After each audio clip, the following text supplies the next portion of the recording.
Italian, you are my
Olewa luase fulum midu te botene le July se fulum le lua i le divango la woli o le aso tofi o le wha fiti o ngā wenga o le o ngā tutonga le mufoi o aso le rima sina lo na lima o le rito sanga lua filu lima fifila nganga wha talo wha tuaila mai momala wha funga anga sa moma lo le soifua maruia ma le langi e mama wa te mailo tau soifua ma lo le yola ya tātou te toe mafutai fo i lunga o pēr mga ngalu o ea ile tautua wha wau ale si fonga le anturu Radio Samoa tasi lima i vutolu a mo mai le tātou potu au tua wha salalunga i manu kau i au kilani nei ma lole o no sai ya mano fo i le tau a tai au auna pa ia le tua e lo toi umi fo i stemi o na la waina leo le upu fola i le wha iunga o le rika iaso a wale whanau a le tua tamama tirama tutua o amai utoma le manu lu ya e mo ia ile o manulu teni o le mele o le manulu fiolono ai fefe le masino uni leo lo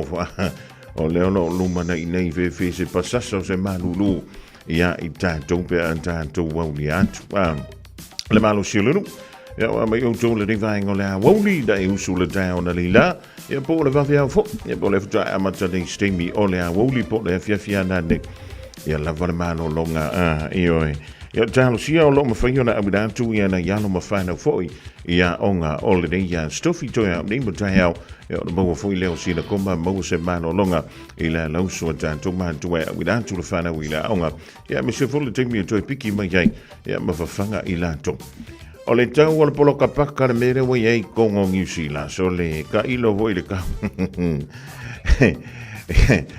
o le lima se rau kalamba le asa yang ya le sa i le vai temi santa i lima tala ayo ya le temi nei o le wasi tia i lunga i le fitu tala mo no tupuanga i le vanu tala e le temi i va tala ma le tuai se umai ya company o lo ngausia ya le pata i tono lu sila e se mai ai e le frontera le na te ngausia ya na pata o le anka ya ma le susu fo e la le fui le pakala ko ia le warehouse e se fo le pakalo sa palai o ile fo countdown e va pena fo i le pack and save anto ai ma le supermarket ale New World ya te ilo ye jo pe ke fia le meno le poloka paka pe e te fia ile mele ka ua ole afo ona vere ngore si me ya o so mandarin o le margarine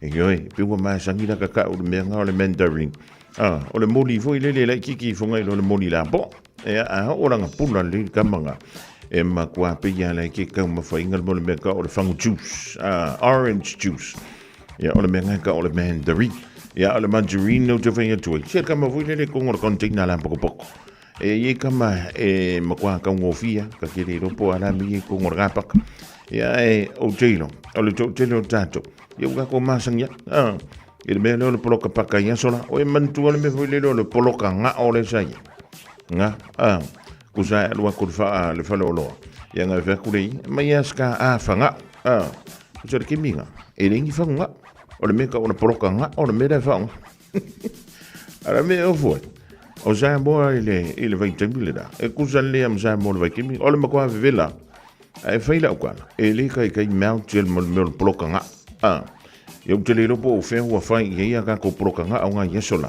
ye po ko fanga inga ngi vai ke milo tanto tu i samo ya dum ke manku vai pe ya wa ka ki nga inga fe ma ko fa ka i le mo king yo la yesola o sa le proka nga a fanga ye pe ke wa ko lo e fai mai ska kwa ka nga ya e sa la ye le fai lau fai pancake ya fai ma le eleng ya fara ia ko mo meu penga o vui ya o le tulanga na o le sitanga le to vai tu ilunga I fe mai ko kiki a ko lukala le sitanga o le tau ya o le poloka paka e au fiaila marka ko kamale o sis yo ya mai wo mo kwa lu ilunga le tau so ifuanga le bero I tanto e o la le fangus ya na fo si ti an tu ilunga yo le lo po fa se solo ke a mo me yo manu papalang ne wala nga lu ilunga le lo po nga fa se fongo mang palang le ma wa mai le susu ma le pa ka ma sis ya va be o le aka ko suru ke e le asolungi inga ia lua i lunga kau o le soifuanga le vaenga le whaonga inga o loa ia ngau si atu ia tātou ia e le ai walu i lunga le tau o le au aunanga e vaenga o lo o whaonga ina ngau si ai o loa na ia e pune au e pune me whaonga e whapakai lau whalau ia teilo o le telo tātou mo se asa koe kau sami me leo le whalau whaafia na tau mawhale mena o le whalau ile vaiasu ua whengo fia leo so kui ngā le piki sau ma le pai le o le pai ia ua maua i mara vai moa ma le chips i le kai au pou ia le nā o le kebab ia po le kamavoi leo sosis sausage roll ia ngā fo ia makako apa pangpop ia e mō pai whala maua i mako ngaki so osto ai ngā mea o le rā ua maua i au nangana i te hea uma e le pio tātou i sola ia e kuliaka i ka huele alua mengi papa wala o se lua ia a kere ua kot a ko kere ua wha a wha pio se pokonga ia ua se furfa ia a o wha pe i mele ni vaita ia o le tūlanga nani te ua wha te ia o e lo koe masaunga kufuileni pe a fi te fia le mena al polo kapaka ia le lope ke ala ku se skemi ua se furkara ia pe se furkasi ila amatanga o le tausanga le reima launa tau whai unga le tausanga ntending. Nau whaalonga i le tanga. Whamai o le poloka paka i Samoa. Ua lua sifurumon tupu tala. Sone. Ka whewhe. Lua sifurumon tupu tala. I le poloka paka i Samoa. Ia aolo koe fia kausami paka la le i Samoa. E si le whai o le sampopori. E si le whai o se simea. Ke loha mako i ukai o le ngupoi. O le mele mele fua o le avoka. O le pula o le au whai. Ia o ka malanga. E mako hawha paka le ia i anu whalau. E kau le mga o mia i se paka. Ia si vanga dala fia fia o safu i e. O malto na i whai sina mano longa anu le roku. Ia koe saulola. Ia koe langa kua le umukuka. Ia po o tutoi se taunga fwoi lele malto na. Ia o ke mile rei anga. O le mele mele whalau a vevela fwoi lele mai a siosi. Ia ai kulo ia masinga vaenga la o poloka paka ia mo makua se la pasine vai le alu lunga o lo suka ia malo koko mawalunga o ngo na fembere fo ma ikiki da no la kausan ia ona ikiki lunga la kausan vengele tru ma vai ainga o le vaenga la woli ia o mai o malo for ainga ia o fe na te tau sami fu ai le aso a o le ngofo i o ainga ke whaonga inga e ke kausami ai ma no le whai o le whaiva whaata whiti o ngā ruenga o le riva i aso i antanto i le normal time a le vaenga le pihai ia manu ia maro longa le pō ia pō le vaveau fōi ia pō le aviafi tano si au kau ngofieri ko poroka paka Pangasi o uolanga e papa e tau fono lo ui e afu si o ufale o tau patu wale ila lo utino ile namu ayo te usulava male fia tali ilangi ayo so manuia o tale ni lava mea uma e mai le atua o tale ni lava mea uma e mai le atua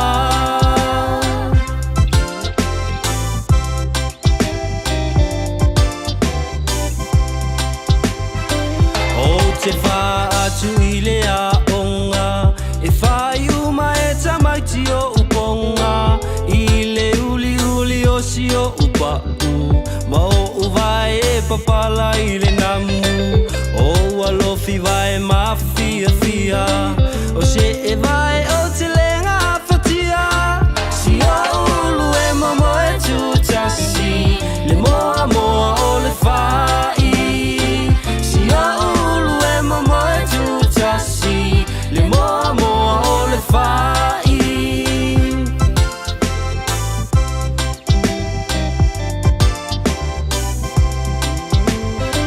wale a uau tau mawhainga i se a o ngai a pia wai ula vai le kolisi masani le maumanga sasa le tonga whai o O le sapelu lava o sia upeni Ma sia upea tau ato ato Le ie la asa o iuta E tu si ai o le lafo Le ie la asa o iuta E tu si ai o le lafo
Senga ai tau le fetaui I le fufusi o si o uofu ae Ae le ai oni o se wae Si o umiti a futau le ofi O sili ai ona oti Si o umiti a futau le ofi O sili ai ona oti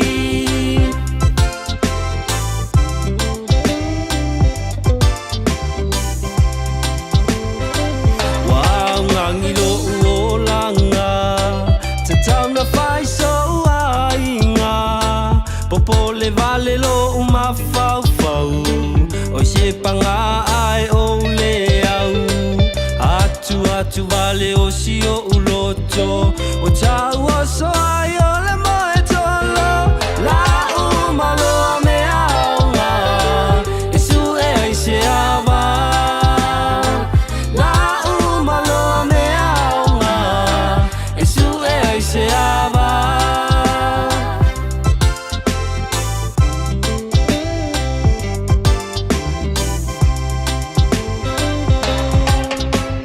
Vans by la tema tau mante le di vaingo la woli o langa papa ina ua tolo midu tau tene ile afa o le sefulu ma le lua e o whianga ile tru ma mano longa ma vai enga fo I mai ngā wenga o tute ma whainga a lo filima. O le vai tau le de. Wow, saputu mai le mau ngase isi. O la usidi au. O le ane teimu muli na whai isau mano longa. Mo o e lawa ia malau soifua mano loina. E tati e ia le mano longa fui le whai ungola viaso. Ai o le asa teimi muli.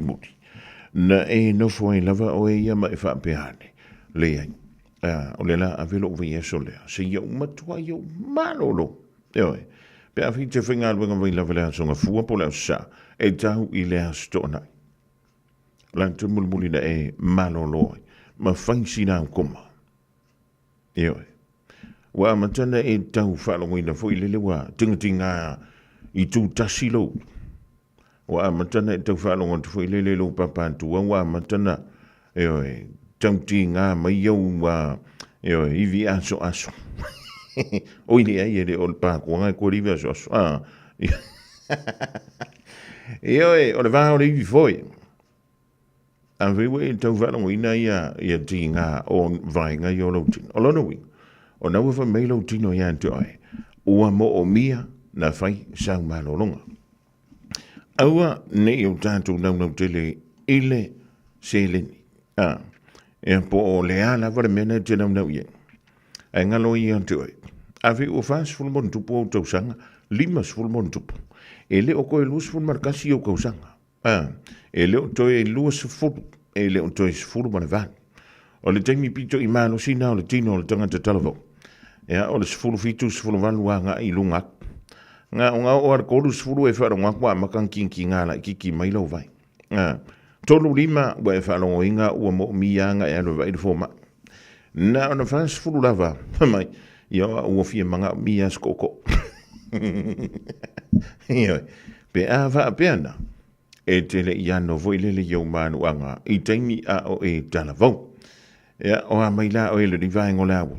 O e manuia, o e malo. Si ise me o lo tino o tau tinga. Mana tau lena fiantu le wha mana tua nafi. O le whai mai. O le tasi o wha mai e pito i sili. Ona to tele ilan to wa fai na tono New Zealand le tauleni. O le silent killer vo ile. Ia po o se se vo ile le. E le aiso na leo tele. Ai e ke ia le alua korea. Ioi. Umaranga alua kumarisi. Ia ke ia wha mai ia. Ke no vo ia. Ia skama wene. Ia nanga mako whengan wenga ngafi. Ioi. A mogupu. Ia ke ia wha pe ngā kua. Ioi. O le winga o le tala. O tātou tino. E whai matala noa mai a tātou. Ioi. A whaila o ngai wha mai lau vai a o ngai kinga. O longo winga. E kaunga alo vai fo mai pe le o oe o se fo mai.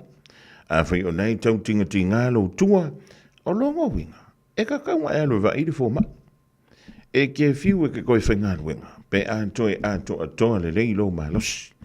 Ai a whai o lo mai le nai alo e ma le tolu vai aso. Ia pe masina. Fa solo i le tolu masina. O le fisilila. O lava ua so malolo. E te nofo i le fale tau fo lo ngā singasi. Le sa tauna e alo va i le halso i tasi. Ia ngai sa wele koe alu koe whenga luenga le. Ia. E se le teimi malu malosi. Ia so e talavo. E se foi. Le vai i fo le malosi. Ia pe a e talado mai tau sanga i au te whaia tue. E pule a stafune. I le la olona sa. O le wawai atu. So le oua koe whaakuranga mai le au an tamaitai. A le kalapula kapi a le Warriors. Ioe, o le mai tau atu. Ia, o le wa tu whaansia fo i la tau. A wā ia le taamuru sanga. E pei o na sauni atu iai. I le nei fo i tu sanga. Ia mai, o le tangata lau te wai atu i o le sa longo alo na tūlai mai. I tutonu o le taito o fitu fo i le New Zealand. O lea ua pu e mailonga aka. I le la ei ale Warriors. E manga kua le wha whiki pu fo i le sawa. Nicola Bly. Lewa whai une ia Blake. O leu te vai atu. O lewa i tono le squad lea. Ale awa tamaitai mo le au laka pi, po laka laka pi liki. Ale Warriors. Tole. E makau kia. E si i tātou vai. Po whiale mea le a oji. Te si le fia e le mea pito si li nau fia le tamasanga leo le laka piriki. O le toa tele o alo matama whanau. Alo tātou o tuno. O lo o whaapea lea o na tā alo ai. I le tele o maukalapu i Australia. A li liu fo i la i le tālonga i le tūpau tamaitai. Tole. O te whaamalo i mātua. O lea e tuu lea wanoa. E anga i ei whanau tamaitai. E pursue, ia pe, e antia elo la tau taling. I lea fui to inga talonga. A le o le laka piliki, o le laka pi, ia pone ala vole to inga talonga. Ioi, whaambalo antia tau mātua. Ea, le tau fia, o na ialo, ma nai whana, ai tu wantu i lato, se yo, i se iwa ai po while me ngaka mai ei le malos. Ia wa o le tudu, ma tudu nei whafole tātou tea. E ole ke lea lo ke mi whamai kako. Se o lea kungo e ke lea vango. Ai an tau whai antu lo sta mititi se me manao. Ia e whamai kala kako mako. Se, manolo, whaid mea onga mea lo whingarwanga. Ia, ala le me le se i tu o iei sina ma sina. Fui le se i anu e whaateitai. Ala le me le tala i lea vano. Ia se i halu e whaateitai. A wai longo whir kam kiki o langa ungau iei. E sa nei whamai o mā koure whene me kaya. Korengi ngā kaya. Ia umaranga whamai o le whaima korengi ngā raskonga. Koe o li swea so mai. Se mo mia le amrea. E mo ia la pi e kau i masinga kau kāra i kiki foile. Ai o nei na o lo wantali i po lo wa fine. I le mā walunga e o ieilan tamu whai o te loa le walangona e le tele o mātua ua. O i tūlanga maulurunga tamu whainga anum whana. Ia ona tō hei leo le pūlau ia tautou. Wai le mawhaira ka mikiki ngā ruanga ia whailonga roko. Be a le tuu iai. Ia le awa noa e tātou mātua. Ia ma tuu iai malau whaamru ianga. Ai le o le anor ka mikiki e whamai. Anula, nga umea lo vai, awang eo marfa. Ole o kinga yasola. E fa ku le fia lun malena kapi fa mai. E ai le pola kapi. E la ngor kiminga na ile fa professional la kapi. Al vai kimingi. Wo al mo le PlayStation wa fa professional. Lofo itai vai lo chai. Oloi ma chai wa malingi mai. Sia ufana uepo opea oiai. Oai se tangata sa oloto ai. Safia ai e ise vai salo. Safia inu e ise sua fai. Le fa fine le wate sola tai. Wamba ai ua o tino mai.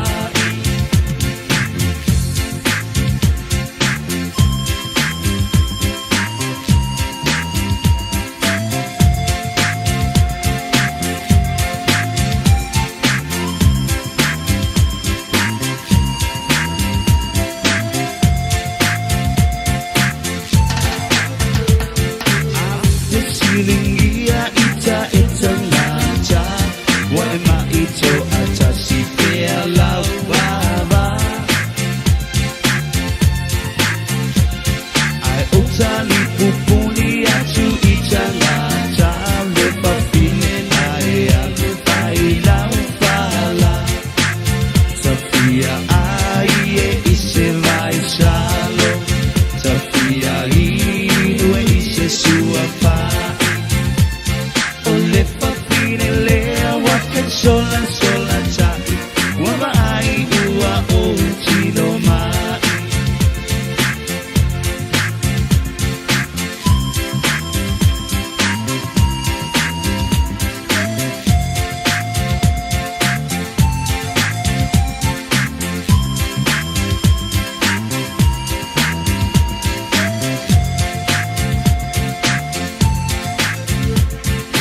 Ole piso e soia e te tangi. Ai ulo ola alu ilo tina. Momoli o alo fai lo u ainga. Wamali e lo ulo toi lau tau singa. Tafia ai e ise mai salo. Tafia inu e ise sua pa. Ole fa fine le wate sola tai. Wama ai ua o tino mai.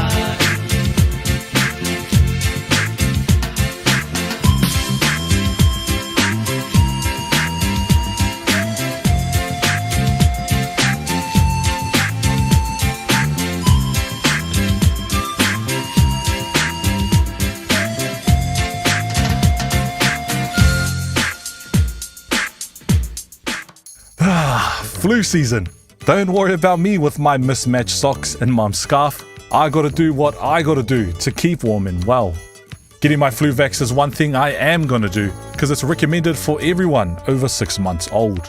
And it's free for Pacific peoples aged 65 and over, pregnant women and many more. So book now with your local doctor, nurse or pharmacy or visit info.health.nz/flu for more info. Sunga o whenga whakau e lo kawale fo maunga Max Ila. Se nga uka amilo i au kilangi. Mo koe foi mai lawa i o Tara i le Tire World and Auto Limited. Le ai mau aiso skoi ngā meg ma pa uka avar. A ole me piko sidi. E ngā le lua li maka alalwa i aso le kokongi. Le Tire World and Auto Limited e te mawai ta avale ma pa utau ngofie ya New Zealand antoa. Mo fo ise ti mag wheels mo so se tu ai ngā ta avale ma le telo isi au unanga. Warren Fitness i le na ole se fulu tala pia i wha i lo i eina e wha afafonga le Radio Samoa i nei wha abitoa. Talia wins quotes, cue cards, maisi. Walau lo le Tire World and Auto Limited i le lua fitu tasi tolu o mo pa uta avale. Po le lua fitu wha tolu lua o mo le fale inisinia. Hey, don't be that guy or that auntie ignoring a sore throat. This isn't just some drinks and lemon tea in your sweet situation. Untreated sore throats can lead to rheumatic fever. Nobody wants that for their family, eh? Go get your Pepe's sore throats checked at your GP, school nurse, or pharmacy. It's quick, easy, and most importantly, free. So come on, whānau, This summer, take care of your tamariki. Get it checked and get it treated. For more info, hit us up on socials at Stop Sore Throats or visit stopsorethroats.nz. Hey whānau, I just got back from the islands. Such a seki trip. It's never long enough, eh? The warm Pacific welcome, the people, the food. I'm already thinking about the next trip. Plan, save and keep well. COVID is still in our community and getting my vaccine is the best way to protect myself from getting very sick. The COVID jab is free and can be given 6 months after receiving your last COVID vaccine or testing positive. To find out more, visit bookmyvaccine.nz. Radio Samoa. Taslima Iwatomi. Amo.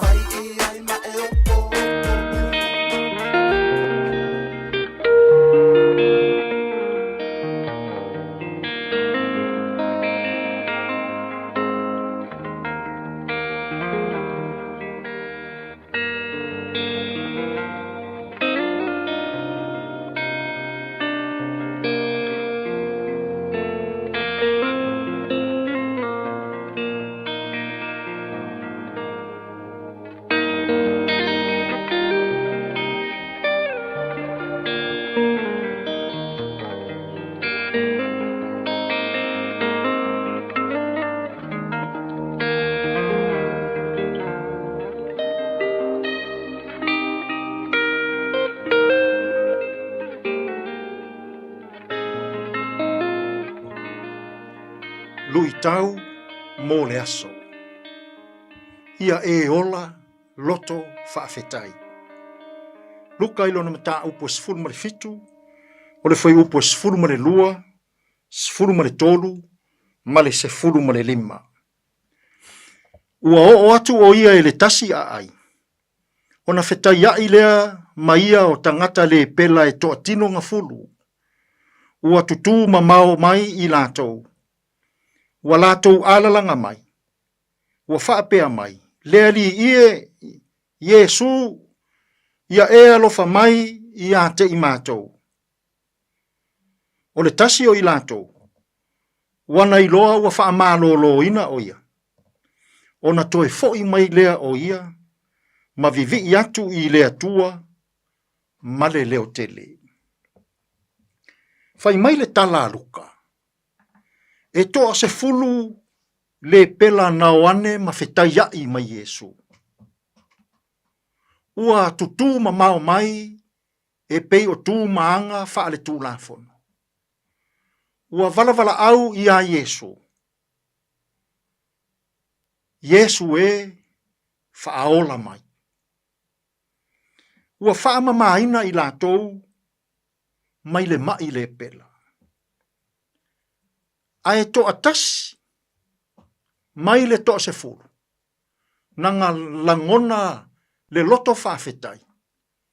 Ua toe foi e whaafetaia Yesu. Fesili Yesu, ina ua whaapa uwane le tangata i ona vai. A o fea le toa tino ngā furu. O fea le isi toa iwa. Ua whaamanuia Yesu i le tangata loto whaafetai. I nā tu uia i lunga. I nā alu. O lou whaatuatua. Ua e mā lo ai. Ai a oe i le nei aso. Ua e toe fo'i e pei o le sak tangata sa Maria na toe fo'i.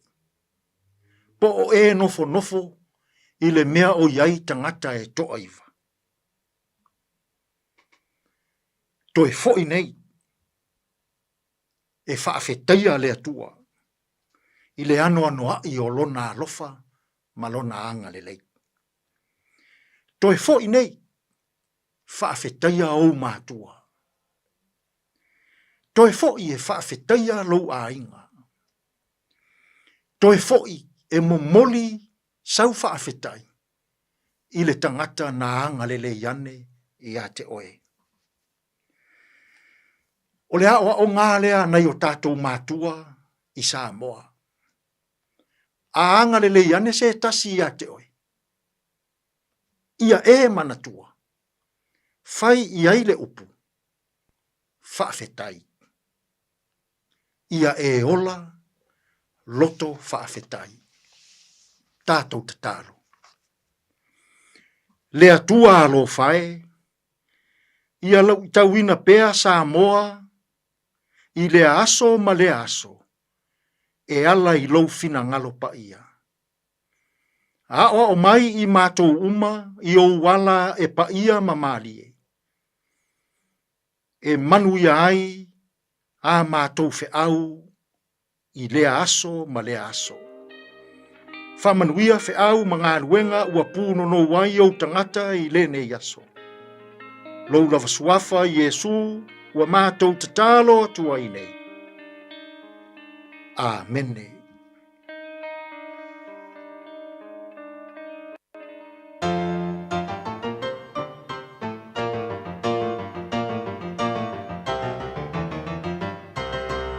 Yes,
le whakaasa au talawo e whakaasa mai whanga I tua America Samoa e tōlunga atu ai.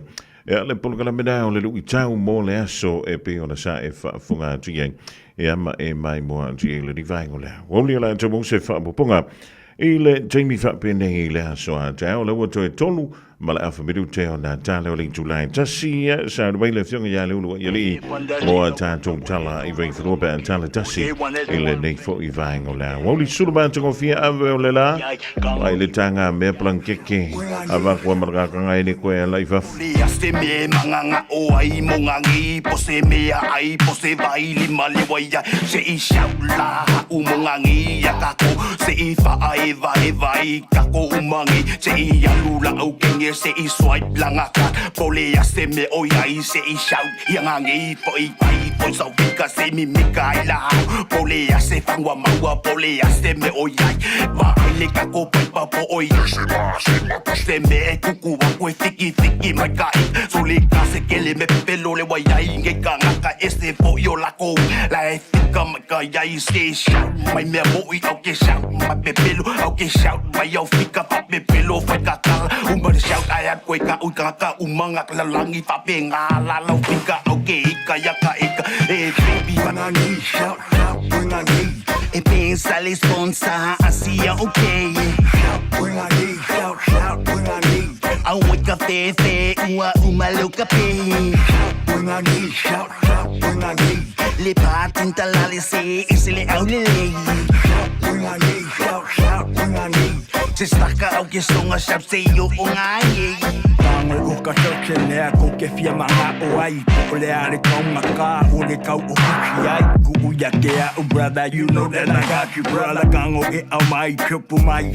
You know I'm about the life, yes, mama, just like how you like it all night. Ko ako ale kai kai, ko ngā mausia la kanga le e amu ai. 1.5, ko ke sa o loko ai. O loa e koe au mai, pa paura la I mai. Ko me ingu so se nea, pule o e sunga ea. I'll shout all night, keep it coming all night, keep it coming all night. I'll shout all night, I'll shout all night. When I need shout, when I need. E pensa le sponsor, asia okay. When I need shout, when I need. I wake up there, uma louca pay. When I need shout, when I need. Le patin talale se, esse le au le lei. When I need shout, when I need. Se staka au ke songa shap se yo o ngai. Mai loa la, le kala le au mala, isa online, se princess like. Ngau le shau fu, ale ai ma se fika, ngau le whawang kumu so le ilo. Shout, money, shout, money, I won't get the police in my coupe. Money, money, but the people in the mother and the stupid. When I need shout, when I need. E pensa le sponsor, asia okay. When I need shout, when I need. I wake up there, uma louca pay. When I need shout, when I need. Le patin talale se, esse le au le lei. When I need shout, when I need. Se staka au ke so. Tasi o whātunga whauna mai le Kela Records, Kas Futialo ma Victor Kyle. Whai goi na shout ngā ngi o e master. Pea i shau kupi.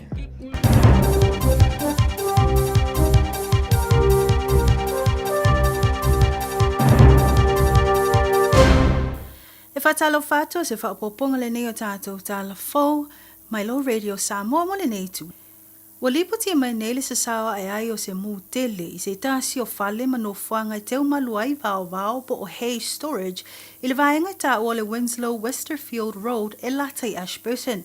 Whamawina reporti a walo whasalaunga le teo whawa maloa New Zealand ma le One News na lipotia le amata sa sawa ai ai o le a afi le nei no fuanga I le latai le tūlua o pō maao o le asululu. Ta awe reporti e lua fale na afia mai e whaamaunia mai. O le tasi o fale o atu I le valu afe fusi o vao po Hay Bales, ma le isi o atu le ono afe fusi vao. E o atu le fase fulu sui o le ofisa tine mu na iai I le nofuanga fisoswani e tau tinea le nei malaya, ma e tolu ni ta avale tine mu na iai, a o nisio ta avale tine mu na ngai atu mai nisio pou, mai le isi tu o le tu malo. ma se taawale tele po le command unit na fesoasoani ma le o atu lava le fitu tane vai o le lava au nanga na whaonga e tali atu i lea whaalavlave. Whamauina o atu le se lau 50 mita le umi ma le 25 mita le lau tele o le malai ua whaaleanga e le mu.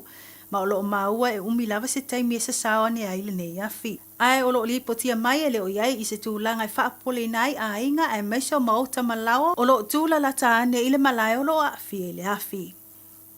Wa moli ne leo leo se ali tala vau i lona ave whaanga o iai o se taawale whale mai po o se ambulance ma e tā ua le One News sa tūlai mai le nei mata upul whale mai o Timaru i le toe se fulul minute i le tūlai tasi i le wawea o le asulua. Whamauina sa ave esele nei ali e taawale o tāpena ai fo mai matanga tolea au nanga o fisosoani mua mua. E ave ese se ngase sa fuafua moka lai stete.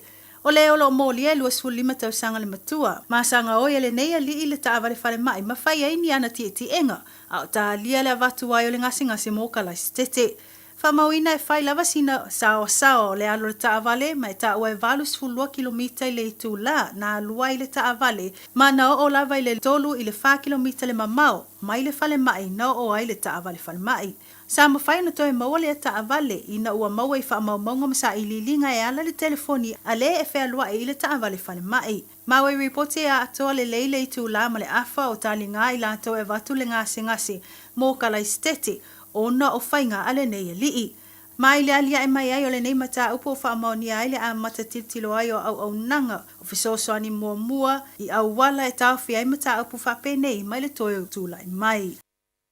Mai le pale mene ua whailo mai nei le komiti ilo tu maanga tāua loa le pale mene e whaamalolo le tu mawai o nisi o sui whaipule to atolu o le vaenga whaupu whai o le te pati maori. I le mai ai o so lato ilonga i le mataupu ua tua i ai sui whaipule to atolu. Ia Rawiwi YTT, Debbie Ngare ua Paka, Mahana Rafiti mai P. Clark. Whamauino le li whaipule ia YTT ma le tamaitai whaipule ia Ngare ua Paka e luas futasi aso o whaamalolo le tu mawai mai le au wai taulumanga le pale mene. Ar tamaitai ia Hana Rafiti mai P. Clark e fitu aso o whaamalolo ai nei o ia. Ta o le Sewer Committee ia Judith Collins o ngai o inga nei sui whaipule le ta o loa ilo lato titilo. O nor tūlanga le whaalawelawe i whainga pālota le mautafono i le ulua i whai taunga le tūlafono tau whaofi o le Principal Treaty. E pei ono lātou whaatino ai se haka i tonu o le mautafono. Ua whaalia nei le langolango wina le vaenga whaopu whai o le Act lea whai unga pei tai o lo whaalia po i le te al vaenga whaopu whai le Greens ma le Leipa le whai unga committee ua tuina mai. Mai tala i talonga o whamaonia mai nei le muta ai o le awai o le li ta alo Samoa ia Joseph Suali i le taamirasanga o le Super Rugby o na o manu anga na maua mai i talonga. Whamauina reporti na mawai i loilonga msuenga whaafo mai lea a fio le awai se tulou ma o lo a fia ai fo i lea o le li ia Joseph Suali po le vaenga o concussions ma jaw fracture. Ma ua mawai le ono mo o mia o na whai o sona ta autonga mai ana manuanga mai o atu lava whawa yaso o le aleta alo ai ta alonga o loto toi ta mirisanga o le Super Rugby. Wata awa nele whaanoa no tele o le ali i whai a onga o le awa le Wallabies ia Joe Schmidt i le awhia ai o le alita alo ia Joseph Suali'i. Mai whamauina e le o le taimi mua fo i lea o le amisi ai o na ta alo Suali'i ta alonga o le nei ta mirisanga ta lu o na amata mai. O tātou telefona mo le nei tu la mai lo Radio Samoa tofa soifua.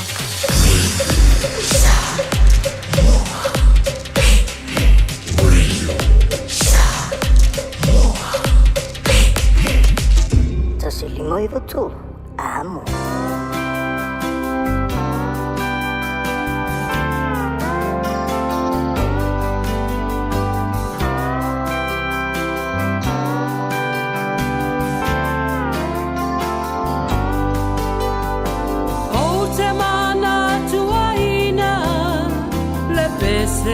Na taina a o e o poina u i le siva a o ta feliuliwa i le musika manaya o le alofa ua a mataina pe e mawhai ea o na tā sisiva pea a vea o e maupanga i po umalawa Masafa amasani a o tā veo ai a vea pea o e maupanga i aso umalo uolanga e le mawhaanga loina le musika manaya a o tā ulima masisiva a o te patu ma o manatu natu e fia vea pea oe mo au pe e se mawhai ea o na tā sisiva pea a vea oe maupanga i po umalawa Matafa amasani a o tā veo ai a vea pea oe maupanga i asa umalo uolanga I'll always remember the song they were playing the first time we danced, and I knew as we swayed to the music and held to each other, I fell in love with you. Could I have this dance for the rest of my life? That you be my partner every night. When we're together, it feels so right. Could I have this dance for the rest of my life? I'll always remember that magic moment as I held you close to me. As we moved together, I knew forever you're all I ever need. Pe'ete mawhai ea o na tā sisiva pea a vea oe maupanga i po umalawa Matafa amasani a o tā veo ai a vea pea oe maupanga i aso umalo uolanga Could I have this dance for the rest of my life?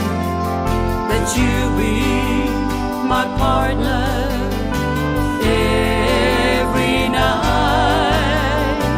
When we're together, it feels so right. Could I have this dance for the rest of my life?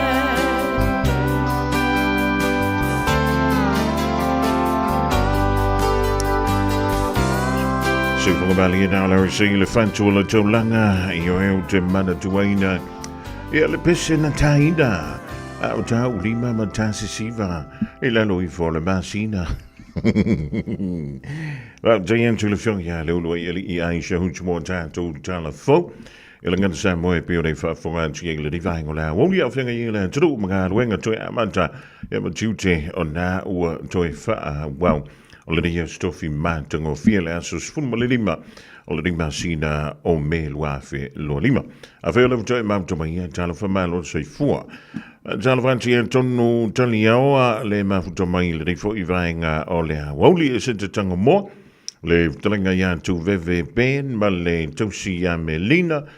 Mai lanto umalo o whea e tanto taxi nai kalai stite wha tala vantu i le rifo i vahenga o leso o a mai le tau ia tau tau. A o a meriko au laka pi io o i koe kolengi wha le ma vai vosio uso ia Terence Hankin io a vatu ia iana fuala ua ke ia le wale koe kalango mai. Le tofa ia fiu tala paunga ka ilo fo i sesi a kampese ma sesi a velori pe kukusa ma le sao o le alu a le lori ala uka mau fiu. Sam tufunga e Sarah va before ia sa longo li ia ana he deo vahenga Vimora ang kuso le mautoina i sini Australia mai Brisbane le anga upto muli ia va before ia le TMU Entertainment masalo le tui Sambo Entertainment e tala fa tui luso ia se Yuli o le mafuta mai Samoa le rifo i vai tau Jonathan ta Victor mauto umala le mafuta mai le rivang o la woli Johnny Tuti ma lo le fai o le faiva fa no te le tala le maua mai ila no le tutu Joseph Suali e ono se manu anga i lona au vai le fa pea e ono ta otoi a o le te va ai tu i toi lua vai aso le tam sanga e po le round robin ale super rugby o le ni fo i tu sanga e ona town tua mai i lona ilea e o tanto quarter finals semi finals ia mai loa ai po ai au ia o le asao tulunga ia isa ili eina tulanga mo le dei fo i tausanga o le lua felo lima i tausanga o le Super Rugby. I le mawhai e lao na awa wina o le taaloa Suali. O le utawai atu sole e le ma i le panga le Warriors i le whai ngol nive yasu o le awa sa uni fo i le Crusaders. Ia wala na taalonga na ma le Warriors i au se ta lia. Ia e le whai ngol fie. Ja, ono o tuile i le vai so a sangpe a tanto o lia. Le tau ye le Waratahs ma le Western Force. Ja, ma le talong muli o le afi tau ye le New South Wales Waratahs. Ja, ma le o le Blues. So, e sa o le kalafui le o le ala i le vanu o le anto le oti. I nisi, ja, bea uno foni mo o tilo o tuile le divang o le awoti. Ja, o le top 8 le ye le temini. O le ye le Waratahs. Ia o tuan tu le titi ala Waratahs o le o iai ia le Western Force o le moana le sefi o le tūlanga fitu i le teimi rei mana tua fuila o le whae ngole vea so ni le ta alo le moana ma le Blues ia o no o tūlo le le vea so fau fitau i le moana Pasifika ia ma le awa matai ia o e ta pena wha le mai ona whae ule o ta alonga o vea so sfulma le ono ale awala moana Pasifika ila na talonga male Hurricanes e whaia lea ila so tolu se fulu mana tasi o la mahasina o meo le nei fo i tu sanga lona wing o talonga i tu toi mo au uma ea ele o se kiua fo ile le ia le top 8 masaloa ia le top 4 na ona famingo ia ila vo au ia le terminate le top 4 tulanga mo mai ia le awale Chiefs, tulu le Brumbies, tolu le Crusaders, o le temi neiolo tulanga whale Reds, lima le Blues, Hurricanes le tulanga ono, fitu le moana Pasifika e valu iai, ia le au ale Waratahs. Tu iwa le Western Force, tu se fulu le Highlanders, ia o lo foe mai le tātou sa le rintou sanga e le awale Fijian Drua. Ia e pila ono fiatu. E le o se kiwa tulanga ia, e misea le valu fitu ono ma le lima. Ona e mawhaina wheme iai au ia pito ma ilano. Pe a fua iai. I nei vai aso ia o lo toi ia gap ke rei loa lava me tup. E ke i fo ia sa o risi au malo i risi au. Ia nga le kalangoa mai e leo le au ka pua i risi au. Ia o songa ponga ngao ka kou. Ia e ka aloka ma ai vevisi e fua ma ka kou na kou. Ai maari fo de bele no whaalongo toi e nei a tātou tala. I le whaasalanga le watu i nātu, inisi o sui a whaipula o la Maunta Whono New Zealand. Ia, mi se lava le pāti i lea ua whaingoina o le te pāti Māori. vai aso ia po aso, o lea ua whaasalai nai nisi o lātou sui whai pole. Ona o le lātou haka, lea sa whaia a o whaanga solo ai le tau lau lawina, o se tasi o pili tono le mauta whono New Zealand. Ia pēlau na tā ua i tātou telefon. O le komiti o ilo ilonga, lea na taita ia, ele tamaita i minister, ia Judith Collins, o lewa ia lantou recommendations, ia po a lantou whai unga, e tau al maile i lantou ilo ilonga. O lo wha bea mai ai, e te tau, na ta i lua se furuma le tasi i aso, e wha malo lo ai ia Wairi Waititi, ia anto ai ma Debbie Packer, ta i lua se furuma le tasi aso, a o le sui whai pule, la i titi o na tau sanga lena saina, ia le pili lea sa tōna lawina, e te tango na wha malo lo ile fitu aso. Mantua le pili na lena tula i ele te tai o le Party le Act, le li ia David Seymour. E wha te tau lea ile whengainga, e tangata whenua, male malo, ia po le Treaty of Waitangi le tātou te whamana tuina, i le masino Februari i tau sanga uma, ia talu main tātou o mai tono le rea tudu. Ia, te kako whaakanina. Po o le ale tūlanga le a o tuiai, wai whamai Judith Collins, o le kaimi mua mualangi, i to tono le tala whaasolo pito le Parliament o New Zealand, ua tūla i mai ai, se ngā yoinga mani tūmani anga whapea. Ia, wa lau te tau mafo forward, fo i lele le tātou Parliament i Samoa. A au mai i ambo meo recommendations, fo i a komiti sue wha Parliament, e ona tātia le i le mauta, ona whaia le le mauta o le Parliament, i le whai unga, pe e wha wau, ia mo meo whautuanga ia na tuina mai, ia pe wha pawhala. Ia, tilu tila wale wha mai ia le tātou li poti le so. O lea e te ina e le Party le Labour, ma le Party le Greens. Ai a whai o lain te lesu ia whai pule o Party e tolu, le tula i me whinga malo le temilini. O la rawin. Ia, malo lo mo le tolu wa yasu. Ia, ona malo lo i leo lesi, i le fitu wasu. Ai mana tu, o lea o lo lumana i nei. Ia le taulau la wina o le tala o le tupe. Ale malo New Zealand. Tala o le tupe na le tausanga lua afe lua lima, lua afe lua se fulu. Ma leono. O lo winga antu wai se situ. O le afa whaingofi. Ia o na pasi ia le tala o le tupe. I le nei fo i tausanga. Pe a malo lo mai isi sui fai pule ia. O lo i ai whaatasi. I to tonu o le tuangai. I le Parliament o New Zealand. E si kako whaakalipo le ankulang o le a onti ia le na fo i mata upu. Mo lo si le fia, ia o leo ma se antu le tātou teimi o leo ma sefulu ma le iwa ma le alfa minute. O te ai nei le tūlai tasi o anga me ke pisi e le ngiwa ingo la wauli. Ia o fefo le tāpi tonu sa e a, eva antu iai. Ana o li taia pi o oe, ana o nofo le whani. O ke whea ku whapengi lau ka whawha mai North Shore. Wa mo li e wangi sa o nofo ma whaatali tali, la o Atali male ona sai ile fia mawa o se iunga tamusu e se me fai uputa uai ubale chalu ai lo fa mawa lunga aue ta faungai ole afia tangata whai mai o tamai tai Whai ea ona ole ale ai Se mea se I tau wha pupu ai O aso wa pupu a ua tele le fia tau ma whai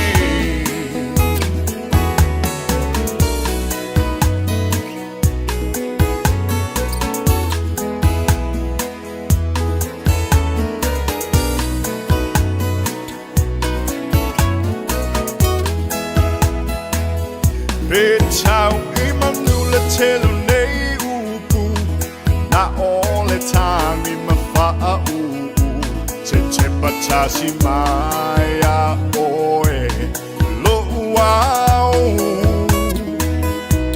Le tau I vinga ma le tuli O man taui ole ia o e lo uau ma le lalo langi au e ta whaongai ole afi afi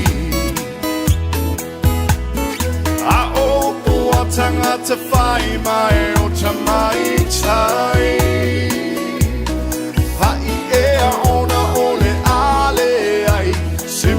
se I tau whaapupu ai o aso wapupu a ua tele le fia tau mawhai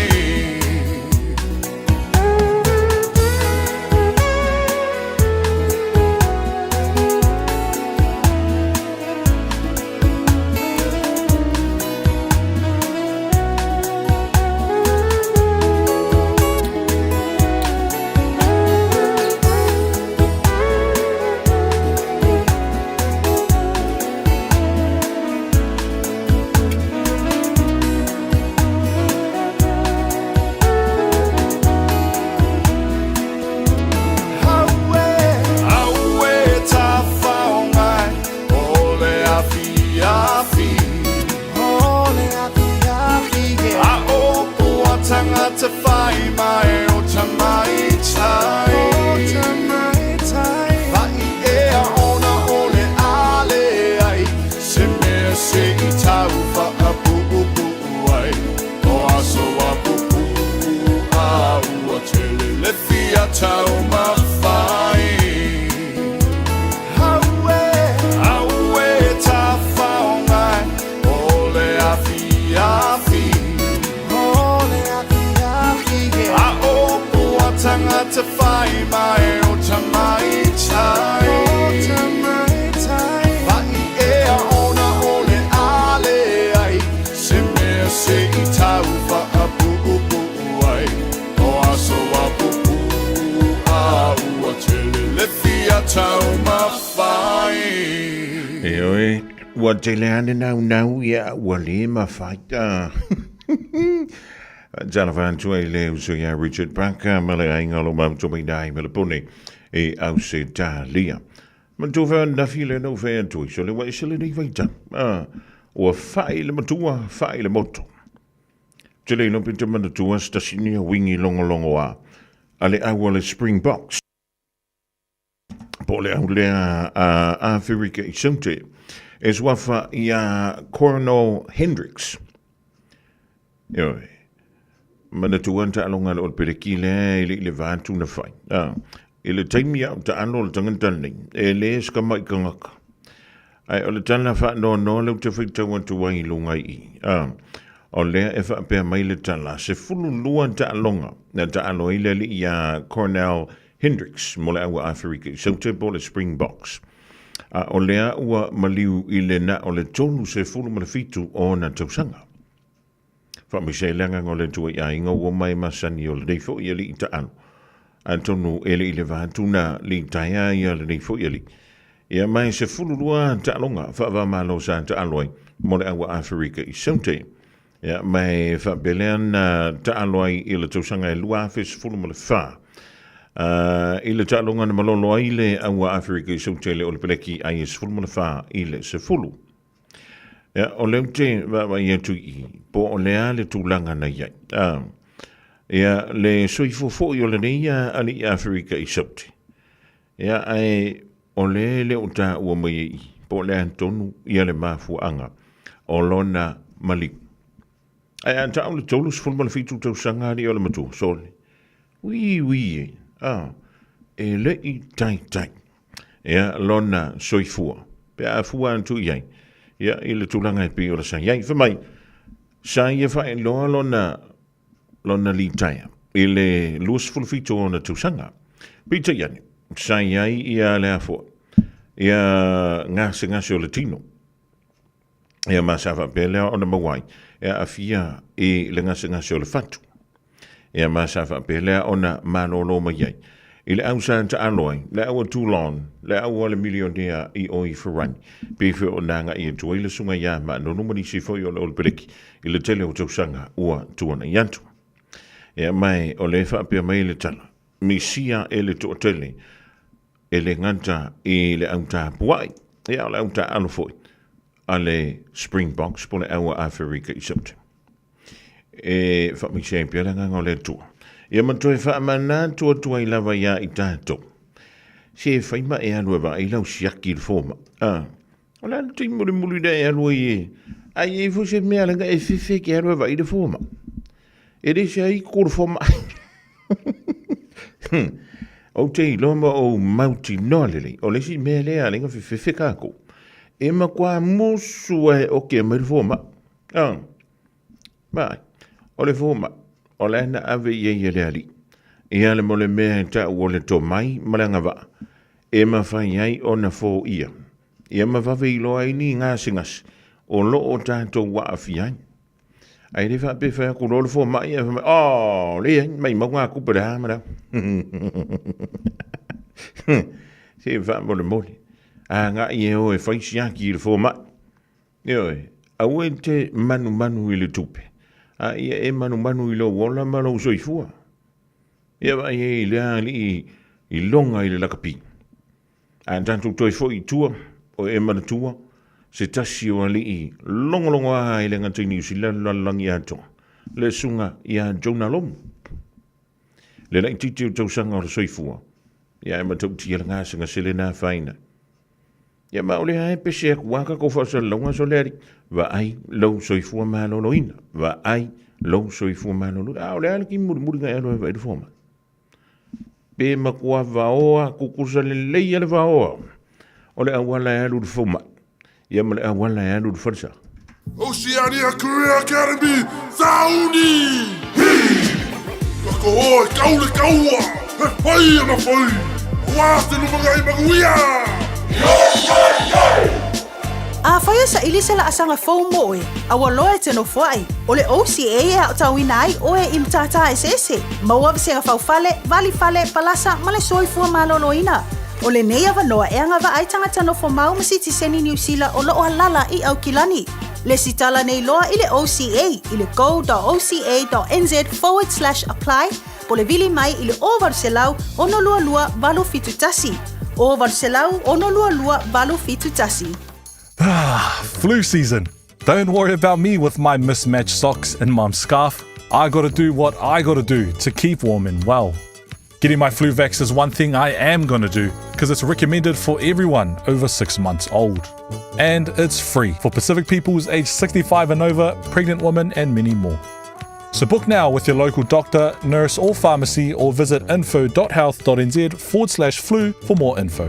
Talofa Samoa, o Ateshna Ryan, o le Licensed Immigration Advisor mo le Auckland South Immigration Consultants. E visosoani mo so se tu ai ngā visa e malanga mai e New Zealand po Australia. Telefoni mai nei loa i le o valu o tasi o no valu wha fitulua. Po le olua tasi o no valu fitulua tolu o. Tasi lima I watolu amo. Radio Samoa. Bread of life sent down from glory. Many things you were on earth, a holy king, a carpenter, but you are the living word. Say it now. Come on.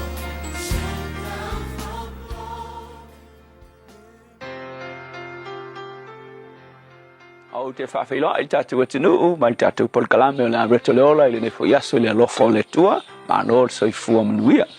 O le mātai usi fuluvanu whai upo e tolu e whapea o na whaia, e lo outou ta mā I ate outou, pe a whai tou te le whamā ngalo I o outou uso, pe a latou wanga leanga mai I ate outou.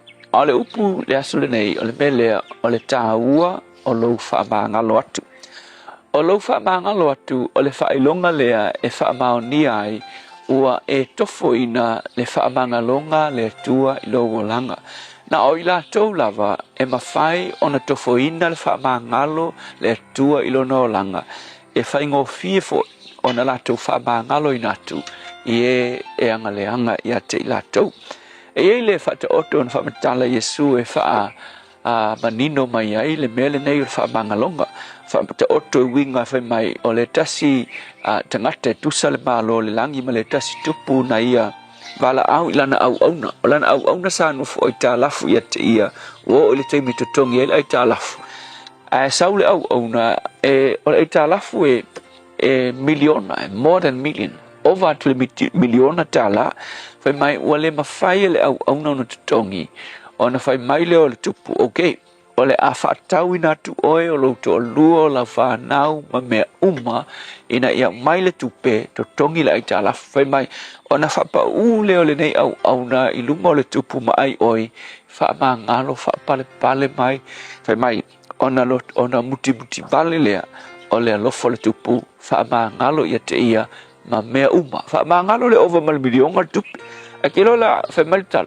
o ngalu le au ngale fa ma ngalo ina le tupu ua tau ile si ona uso au nana ai ta lafu ia te sinka mai kope ngai ka lafu si o ngale sika mai tu penga se laute na ri ele kai fa tu salia le miliona na ai ta lafu le fa mangala matai ai waru le fai le au ona le ngai ka lafu ai so ko kongi mai up te na ri se lau ia ngai ka lafu fe mai wele ma fai si au ona le alo na lua le ona tongi makangi fa mol fa pale se yo ko kongi aku se time ai fai mai wale ma fai fa mangalo le ile ua tango ua aves kama le mamolia ua loka fal pui ua iloa la le tupu fai mai la ua iloa le tupu le mea leanga le ali ile nga fa mangalo ua fai ona ita le le kupu ke lo la mea o ki o upu ia ki o foi ona ita le le tupu ke lo fa pena uma lava le tota ma yo le tua pe a fai nga ia fa mangalo ina oe mauanga sala o le tangata leanga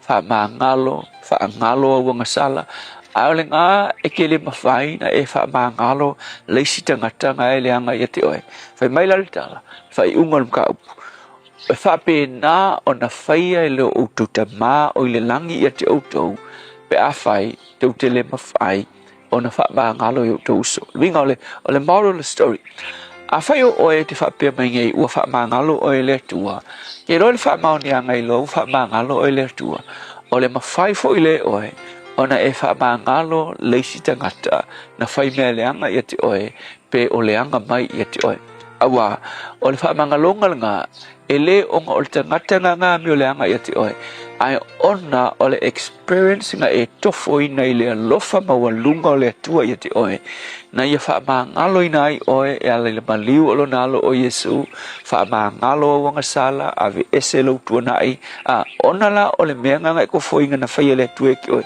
e fa nau mai ele langona e ke fa mangalo e fo ile siuso fai magala ku spaia a fai le mafainga e fai el melena no winga ele fai fo ele tua ile langi onga ave sea wanga sala awa longo winga onga lava e ku mau le loto le fa mangalo i te tono i te oe so le upu mo oe le aso le nei ai po isi si wa leva nga kaunga e releasing fe mai le si tangata afa peke le fa mangalo tangata longo winga o le weight o le tangata nga ngai ki alu mambu ngai mo le le yal tangata ko mo le ko ma fa nga menga kup ai ki fe wa i mammo ka nga yaso uma o lo walanga so le upu mo oe release le tangata nga ba ai fa mangalonga le tua i lo walanga onga maua le oe le fa mangalonga ato toa ale tua le tua so ani fa manatu ya te mato o oe na e mua ia lofa mai fa mangalo i mato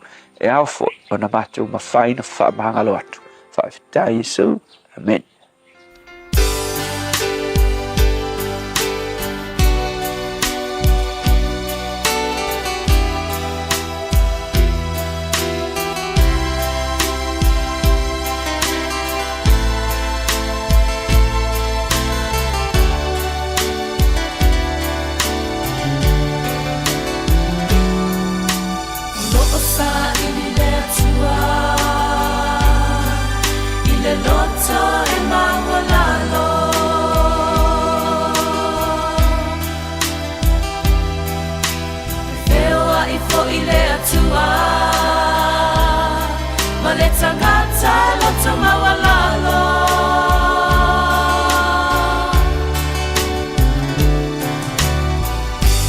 te e oia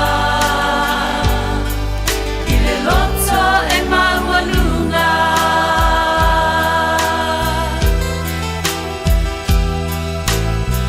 E le whaeaina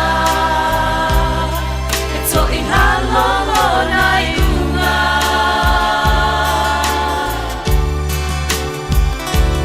Whaamangalo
Whaamangalo mai le o whipese le Samoa Evangelia le rivaingo le auli.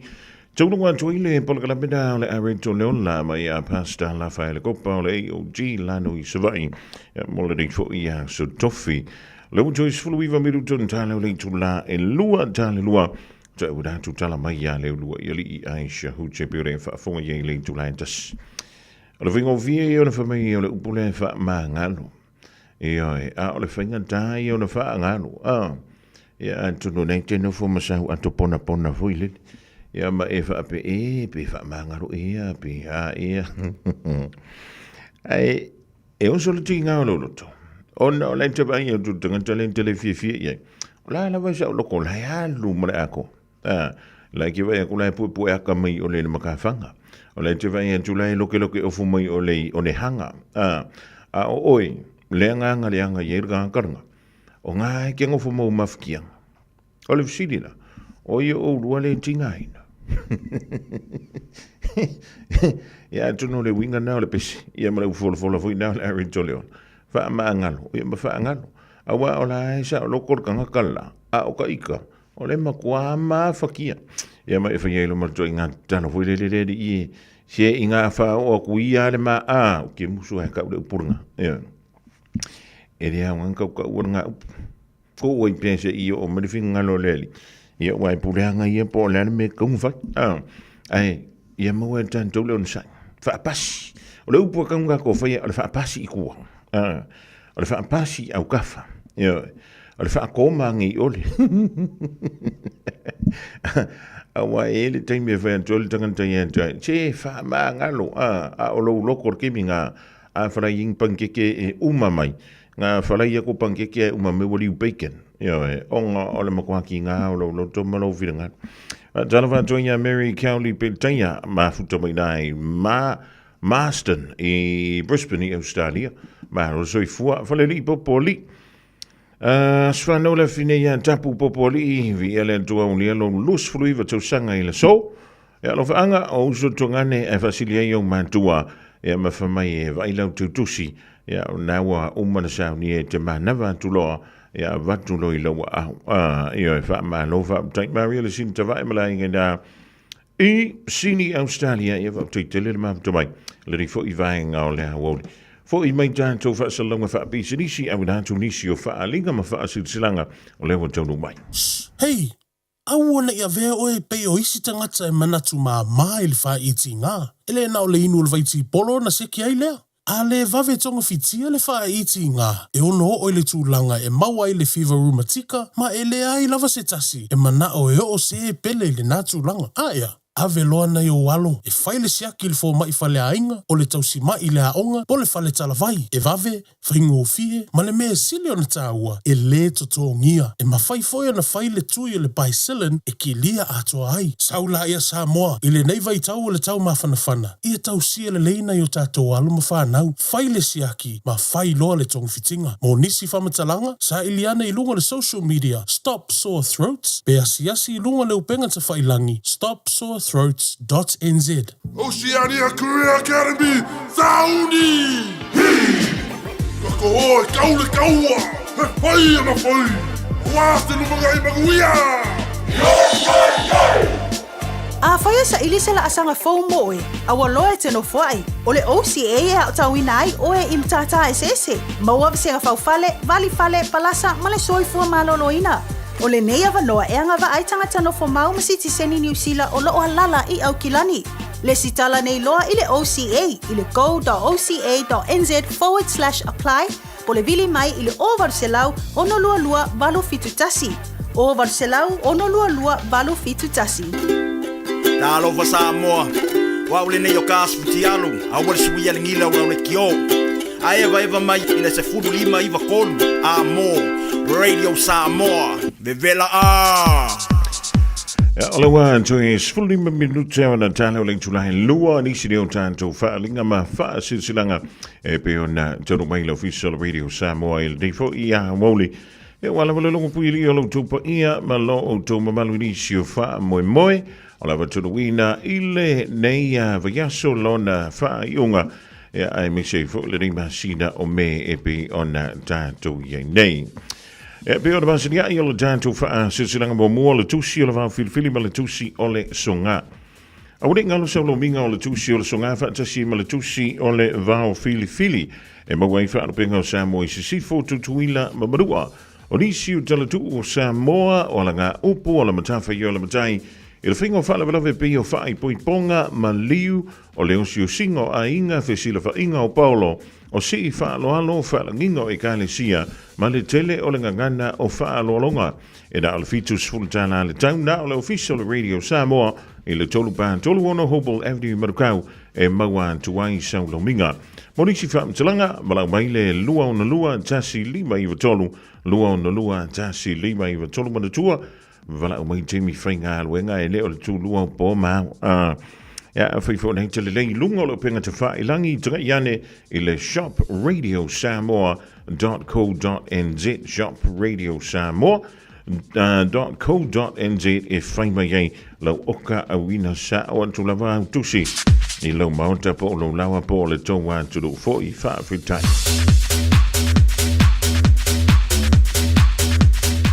Leisia tātou wha susilanga mole a anga o sampu nawa i whale a lili. Ole anto to yele la au mauna la i au pa ia sau tua whawhawha Samoa mai le tai sama le tui manua se ia pa ia le tai ula o na whanua. E lei se vave na te toe ngafa tauli mai na o sama whainga awa o te oto a o se ia mai vasa o mai a o na tu ulau pua. Ole nei whaalinga wha sintonu se mātou nu o sampu nawa i whale a lili. Awale pa ia ialo wha nene le mamanu olo o toto wha ma upu i le loto i whale o manu Samoa. Ai mai se sio mātou pitolo o piu o lo sua i le suafa whaarupea. Ala le tai e mātutua i le ruu, male mamalu i le pito a ai, whaapea le lau tina lau le lei. Oa tasi nei inisio ali ma whaipule o lo tātou no sa awai le tātou mafutanga muamua, o le au suia le tātou fontanga i le aso tolus fulmantasio me i le afo le valu i le tai au. E whaiele i le lua fantasi Kirkbride Road i Mangele, a wana wha moe fia wha tonuina i le māsina fau, i lona so lua se fulu. Ua wha tālu sanga i naisi o tātu nuu, se feso swani mole fau siina. O le whalea onga mo alama whanau ala tātu nuu. Wha mole manatua mai sau taitai, e mole tātu wha malostino.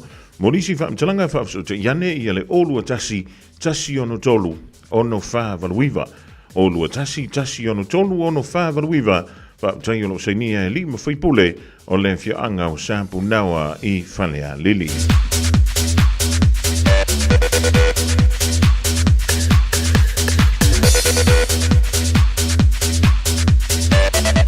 O le isia tātou wha silsilanga le watonu mai le nifo i vaenga o lea wauli o le wha silsilanga ea mo le mafutanga lea a le ulua i la o le tala le lei. Me to tisi salonga i sale lolonga. Whamara tuantu le tātou fontanga i la stola i neia so se fulu ma le fitu o me lua whelua lima i le tu la e tolu i le awauli. O le awhaia lea i le rofanga masani o le lua tolu Franklin Road i Otara ma e whamara tuantu fo i le tātou la fonga mo le nei masina. Morisi o le tātou nuvato a mau o le nei wha silsilanga wha mole suatu i lea so tātou whaasoa ma tala noa a wafu o fuanga ua tatia. E morisi wha mtalanga whaafso te yane ia Reverend Sione Tautua i le olua lua tasi fitu lima wha lua. Olua lua tasi fitu lima wha lua po mwangu tia lua maruvai i le olua tasi olua fitu o valu wha ono fitu. Olua tasi olua fitu o valu wha ono fitu tātou whailo i hei lea so i leanga lelei male alofa o le li fa abtailo seinia e le mafutanga alo matoma fa na ule olua i la o le tala lei me totisi i salonga i salolonga i savai.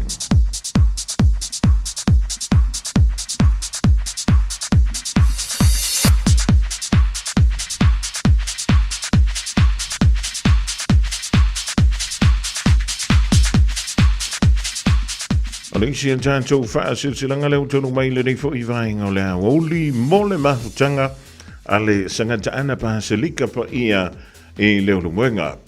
I lea matele tauai, ma tau te wha talo whantua i le pa ia maulunga o le tātou mahutanga o sangata ana pa ia pa selika i leo lumuenga. O le pa ia lavale i le futalenga i le matua na tongi ia alipia wha apea le toa iwa. A fifia o alo tama le langi ia tau alo wha i matu yoti. Ma lo o tauta whai ia o manga ma tā sesi. Ma ni moi oe leo moenga o le tumua. E whaasitisa atu i le tātou whonotanga. E peo na masinia i a maise o ni a tātou fuafuanga. E mo le tātou wha moe o lo o lumana i nei. E peo na au mai e le tusi mai Samoa. Ona o le tātou malu ua fia wha le leia. O le awhai e le tātou fontanga i le stola i neia so se fulu fitu o me I le Julai se fulu lua I le awoli I le se fulu wha o Tara Road I o Tara. Wha mole tātou whailo ia I le aso I le alofo le tua e whaia ma le whaano te le lava o lo seinia e le whionga ia pa tele Mikaele Alipia Enderman e anto ai ma le whionga le taitei whono ma le laulaua whono la mahaftanga sangata ana Basilika I le unu moenga.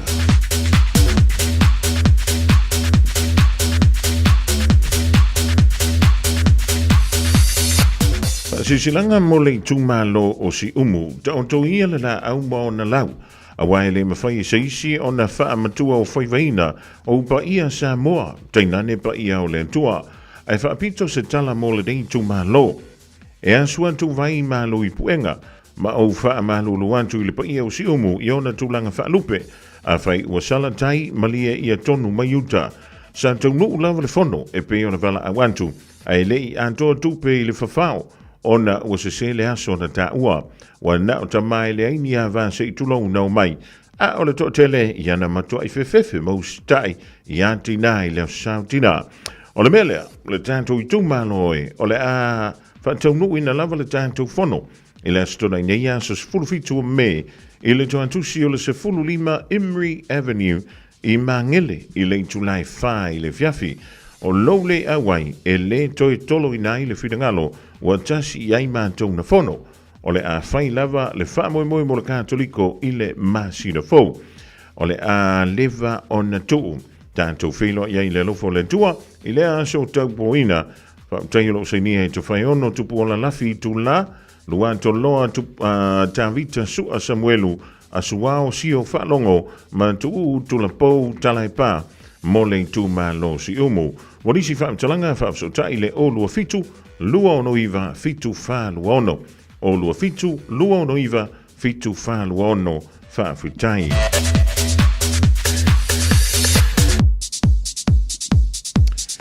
Olisia tātou whaasilsilanga mo le mafutanga le whioanga o a maile. Whaatulu wantula whaafonga anga Samoa. O le dei whaasilsilanga e whaasin tonu le le mafutanga a loma tamba whanau. O ni Paulo fo I maringafa manua I le dei nu o a maile yali panta.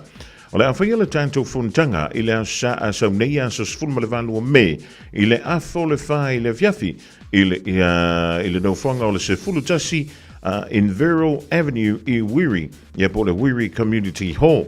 Tālo sanga atu e malanganga ma walano a fiu mai se I o tātou soala o pule nisi o fuafuanga a wale anga I luma o le tātou mafutanga. Morisi whaamtalanga whaosotai le olua tasi lua whali mawha ono ono. O lua tasi, lua whali mawha ono ono, whaamtai o lo senia ele ofisa e po le launaua whono ale mafutanga a le whianga o a maile. O le isi an tātou whaalinga free community lunch a inga mo wō le lau mua I Avondale. Nga I mai le Eastdale Reserve I le asa a sauneia sa sfulma le valu o me o le a maua I le sosoani tau fuala au aina Io e le o fuala au hui e meri fo mai e po le whanitala vai a o me tau o fuala au aina e lenga tei leo le a yei lava second hand ia anto ai ma I e ufi moenga wha apea marisi o mea o ngā molo a inga e au noa mase totongi e le o mauania tātou food parcels I le teimi dei ai o lo tele pea le soani mo oi malo a inga aua ne I e misia Manatua e amantai li tūnai tasi le awonianga I le whai le fiafi a fio mai I le Eastdale Reserve I Avondale. Ma le tātou wha silsilanga mole moli mafutanga le whioanga o whangawhau. Mafutanga ala mo tama whanau o whangawhau a Aotearoa I New Zealand. O le antoi whatonu wina le tātou mafutanga I le asto na ia so tolu tasi o me. I le Julai se fulurua I le awauli se toi whaamautu wai fuafuanga ua uma o na talanoina. A wale whaamoe o siu tātou nuu ma le kali sia I Samoa. O lea vala awa tuailo o tau pa ia malo o tau malu tātou wheilo ia I le aso o tāu I lunga. O ai fo I se tama whanau a whangawhau o e maua mai le nei whaasalonga a fia mai maliu mai tātou mafuta I le aso tau tuana le tātou taimi. O le tuantusi o le tasi lua tolu Royal Road I Masi Aukilani se sifo. Monisi whaamtalanga whaafsota iane I le o lua tasi o valuano lua tolu lima lua.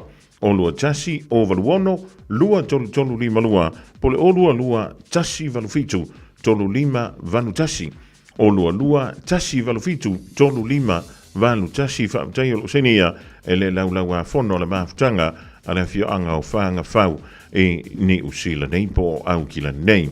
Nisi nao tātou whaasu silanga leu tonu mai, ila nei fo i vaenga o le awau. Radio Samoa. Taslima Iwatomi. Amo. O le wanto tonu mala fa midu tona tale o le tula e lua e mai alafantunga mai Romeo Sabbath. E a Teresa Lena sawi nei New Zealand e po Australia. E po Papua. Io e awada tuta la fo pe mai alafantunga le.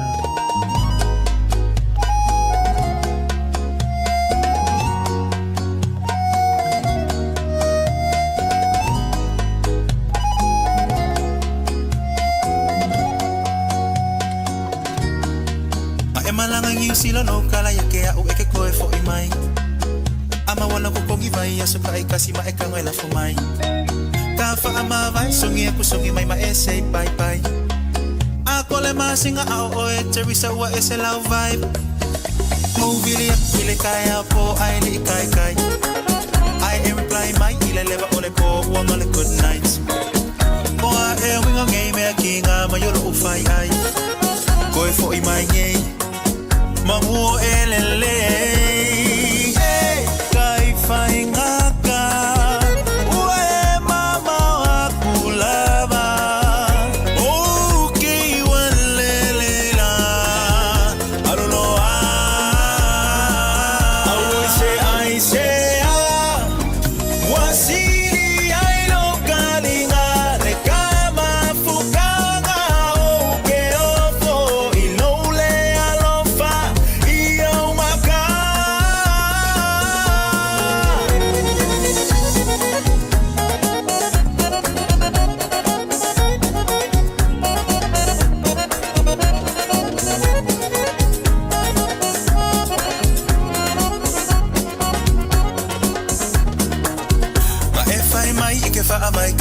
If you're right, ole mafua anga kongole likeli sanga o musukele ai.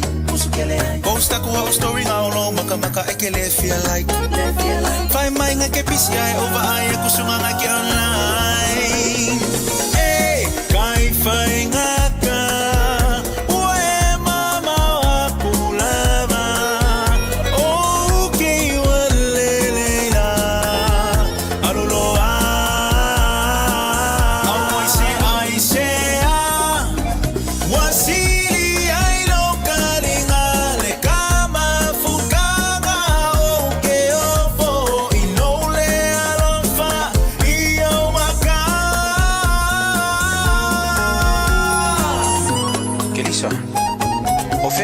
Fofa ke faya ko nga isa visa o leva nga ulele ko ka fafsa nga ese e kala mo sa o maya ko la mele ko puile vale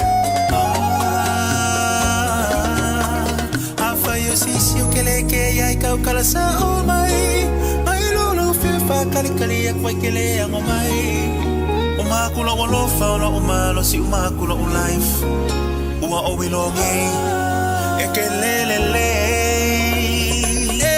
kai faingaka wale fama ongilava okay walele fa soifua I say wasili ai no kalinga le kama fukanga okay ofo ilole alofa iyo maka I say wasili ai no kalinga le kama fukanga okay ofo ilole alofa iyo maka.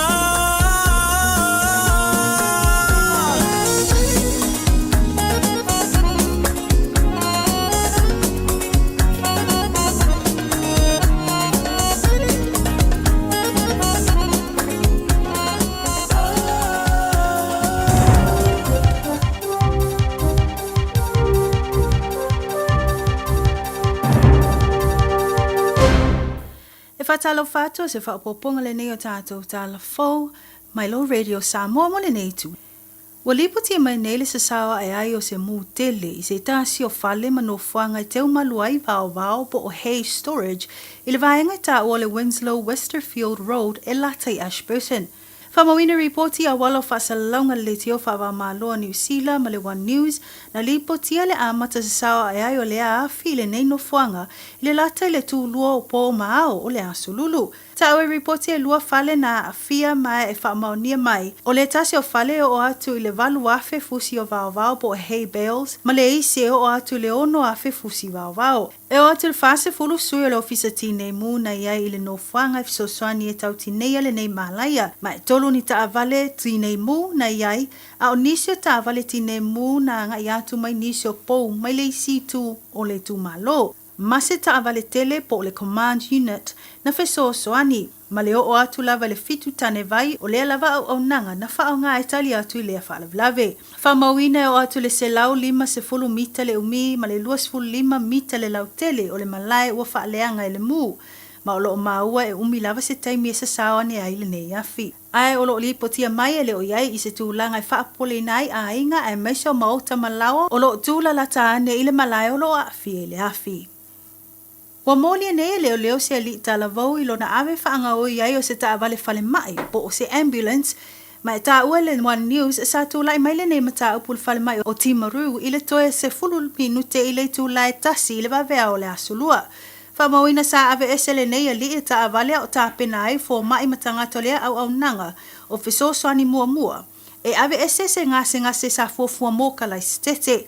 O leo lo moli e 2.5 tausanga le matua. Masanga o ele nei ali i le taavale fale mai ma whai ai ni ana ti enga. Au ta lia le avatu ai o le ngase moka lai stete. Whamauina e whai lava sina sao le alo le taavale ma e ta ua e 2 kilomita i le itu la na alua i le taavale ma na o lava i le tolu i le 4 kilomita le mamao mai le fale mai na o ai le taavale fale mai.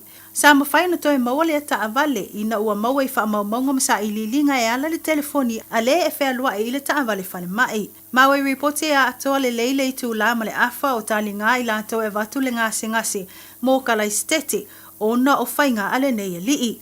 Mai le alia e mai ai o le nei mata upo whaamaoni ai le a mata titilo ai o au nanga o fisoswani mua i au wala e tawhi ai mata upo whapene mai le toyo tūlai mai. Mai le palemene ua whailo mai nei le komiti ilo tu maanga tāua loa le palemene e whaamalolo le tu mawai o nisi o sui whaipule to atolu o le vaenga whaupu whai o le te pati maori. I le mai ai o so lato ilonga i le mataupu ua tua i ai sui whaipule to atolu. Ia Rawiwi YTT, Debbie Ngarewa Paka, Mahana Rafiti mai P. Clark. Whamauino le li whaipule ia YTT ma le tamaitai whaipule ia Ngarewa Paka e luas futasi aso o whaamalolo le tu mawai mai le au wai taulu manga le palemene. Au tamaitai ia Hana Rafiti mai P. Clark e fitu aso o whaamalolo ai nei o ia. Ta o le Sewer Committee ia Judith Collins o ngai o inga nei sui whaipule le ta o loa ilo lato titilo. O nor tūlanga le whaalavelave i whainga pālota le mautafono i le ulua i whai taunga le tūlafono tau whaofi o le Principal Treaty. E pei ono lātou whaatino ai se haka i tonu o le mautafono. Ua whaalia nei le langolango wina le vaenga whaopu whai o le Act lea whae unga pei tai o lo whaalia po i le te le vaenga whaopu whai o le Greens ma le Leipa le whai unga le komiti ua tuina mai. Mai tala i ta longo whamaonia mai nei le muta ai o le awai o le li ta alo Samoa ia Joseph Suali i le taamirasanga o le Super Rugby o na o manu anga na maua mai i ta alonga. Whamawina reporti na mawai i loilonga msuenga whaafo mai le a afio le awai se tulou ma o lo a afia ai fo i le a o le li ia Joseph Suali po le vaenga o concussions ma jaw fracture. Ma ua mawai le ono mo o mia o na whai o sona ta autonga mai ana manuanga mai o atu lava whawa yaso o le aleta alo ai ta alonga o loto toi tamirisanga o le Super Rugby. Wata awa nele whanua no tele o le ali i whai a onga o le awa le Wallabies ia Joe Schmidt i le awhia ai o le alita alo ia Joseph Suali'i. Mai whamauina e le o le taimi mua fo i lea o le amisi ai o na ta alo Suali'i ta alonga o le nei tamirisanga ta alu o na amata mai. O tātou telefona mo le nei tū la mai lo Radio Samoa Tofa Samoa. 24 hours a day, 7 days a week. Radio Samoa streaming live on www.radiosamoa.co.nz. Yeah, it's your boy Big Hummer back at it again.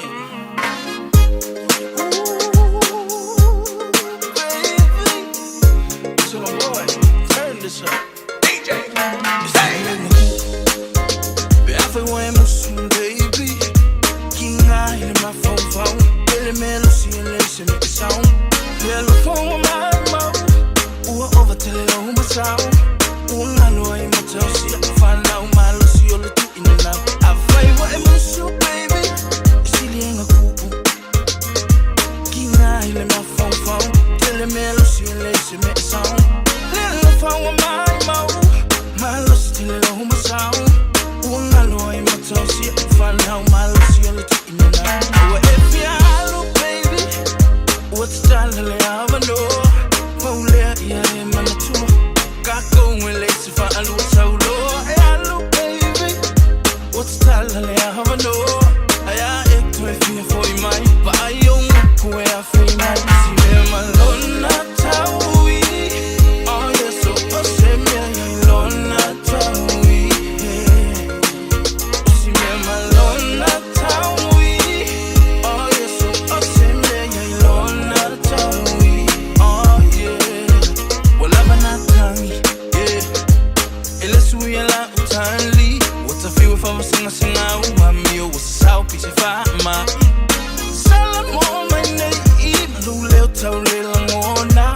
I my lord, who sing like who fire got alone. I want my la. You love, oh, I echo if you're for my little while if I can one more. Everywhere Muslim baby, King I in my phone, Billy Melody and listen make the sound. Yellow phone on my mouth, over till it on my sound. I know I'm a tell, see I find out my Lucy all the two in the now. I find what I'm Muslim baby, silly and a cool. King I in my phone, Billy Melody and listen make the sound. Little phone on my mouth, my Lucy till it on my sound. I know I'm a tell, see I find out my Lucy all the two in the now. If you look baby, what's that I have a know? Yeah, I'm on the tour. Got going late if I lose so low. Hey, look baby, what's that I have a know? I act with me for you, man. But I don't know where I feel my see me alone, not how we. Oh, yes, so I say me alone, not how we.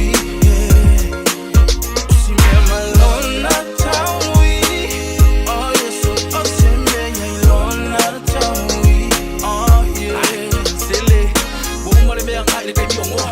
If I go so I want more, they have a more. Kako, Cassia, let's go for Alua. How they are doing my soul, let's for Igua.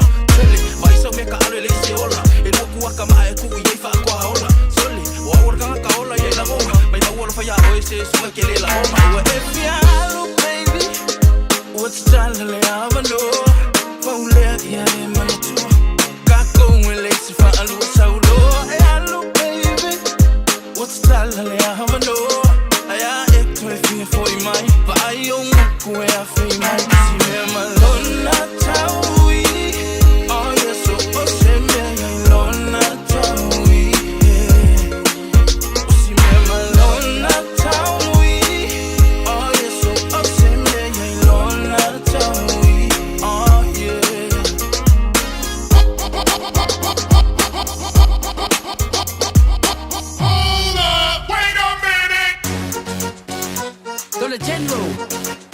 Gas got a bar. Yeah, gas at the waffle. Yeah, let me out. My ilalo, my ilalo, my ilalo. Melolima, melolima, melolima. My ilalo, my ilalo, my ilalo. Melolima, melolima, melolima. Ay, ay, ay, ay. Ay, ay, ay, ay, ay, ay. Ay, ay, ay, ay. Ay, ay, ay, ay, ay, ay. Ese que tú eres, lo es más encima. Agua a mami le cae, caica. Es pa' una mai, ole música. Okay, todo se le fue América. I want you right.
Whaafianga sui whawhiloi o le ngai anto man tua piki le whana wa onga i le tua i o onga e se teimi e leo toi mau whau te antu ia leo rua i o li mo tanto telefon e lena e whaafunga e le tulai lua i la o le reifa televanti ia tuli taliulu ale mau tu mai nai mele pone Australia Gideon Basina Peter Falanico Louis Malaifono o Pinati Williams o Car Fire ya anto ai masalonga li ya ana mai Seattle e America.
Minuto te nei ale tulai lua fa ma tuanto le tanto filo inga ma le fianga ya lilu yava mai na vai is a team yola wo le dei fa talavan to na Canberra Australia ya testiva ma le angalo ma to mo ya le talenga ya to pa u le fianga ya to wala ale ma to mo le dei ya holy witness valo anga ale ma to mo le fianga solo fatta samo ma lo le fa yo faiva ma lo voi le va o le ta fa o malangalu Marie Leo ja lo sio vai ka mi ki pele kai ku na onga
malala handshake mai uso ia fa masapaka.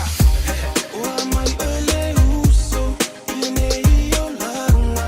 Inu mai stau baili, mai whaangano ai whaingata. Oa ni mea o mamafa, ai lo ua nganga. Oa e te popole, whaasoa mai. Eva mai sole, siva mai wha mole mole. Nue mai oa le pole, le jam boys there wha fifi mo oi. Eva mai sole, siva mai wha mole mole. Nue mai oa le pole, le jam boys there wha fifi mo oi. Jam boys on the track, fill up, let the beat slide. Let's glide for the night till the sunrise. Come on, roll with the Usos. 1 shot, 2 shots, 3 shots, 4. J Squad on the hot spot, turn it up. Believe me, let's holler. I ain't ballin' for a dollar. Ilunga la música, baku ia levanga. Si ilunga la fango mapese. Ilunga la música, baku ia levanga. Ele ikai ole po ai kulia ngu mele sole. Eva mai sole, siva mai fa mole mole. Nue mai ole pole, le jam boys there fa fifi mo oi. Eva mai sole, siva mai fa mole mole. Nue mai ole pole, le jam boys there fa fifi mo oi. Eva mai sole, siva mai fa mole mole. Nue mai ole pole, le jam boys there fa fifi mo oi. Eva mai sole, siva mai fa mole mole. Nue mai ole pole, le jam boys there fa fifi mo oi. Aye, mami. Mami. Yo, boy, Giant band. Oi, lo uloto. aye, mami. Let's go. So baby, come and rock with me. Ooh, let me fire yo, ulango.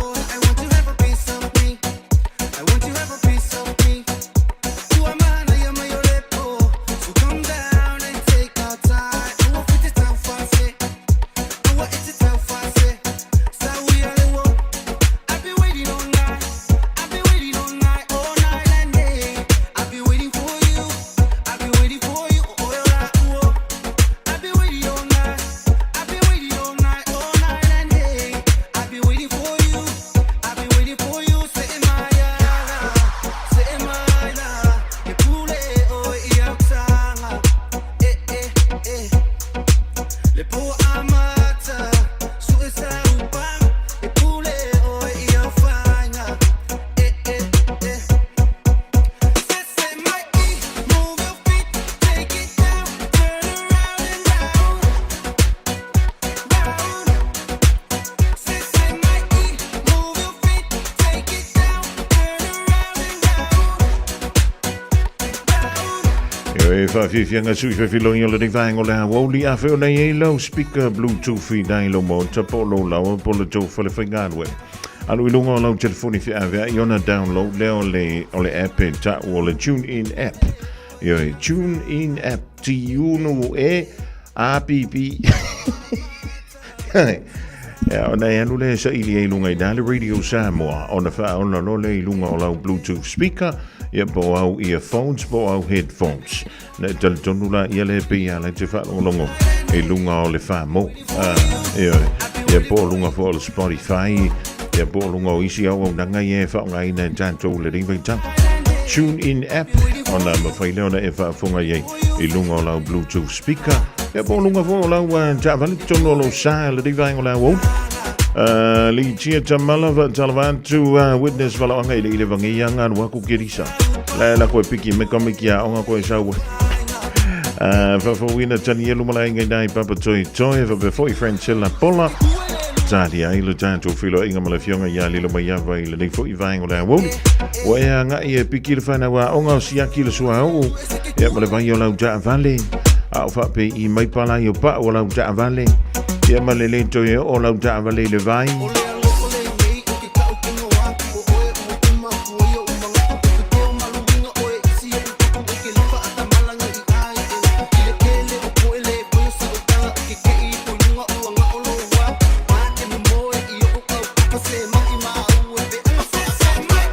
Move your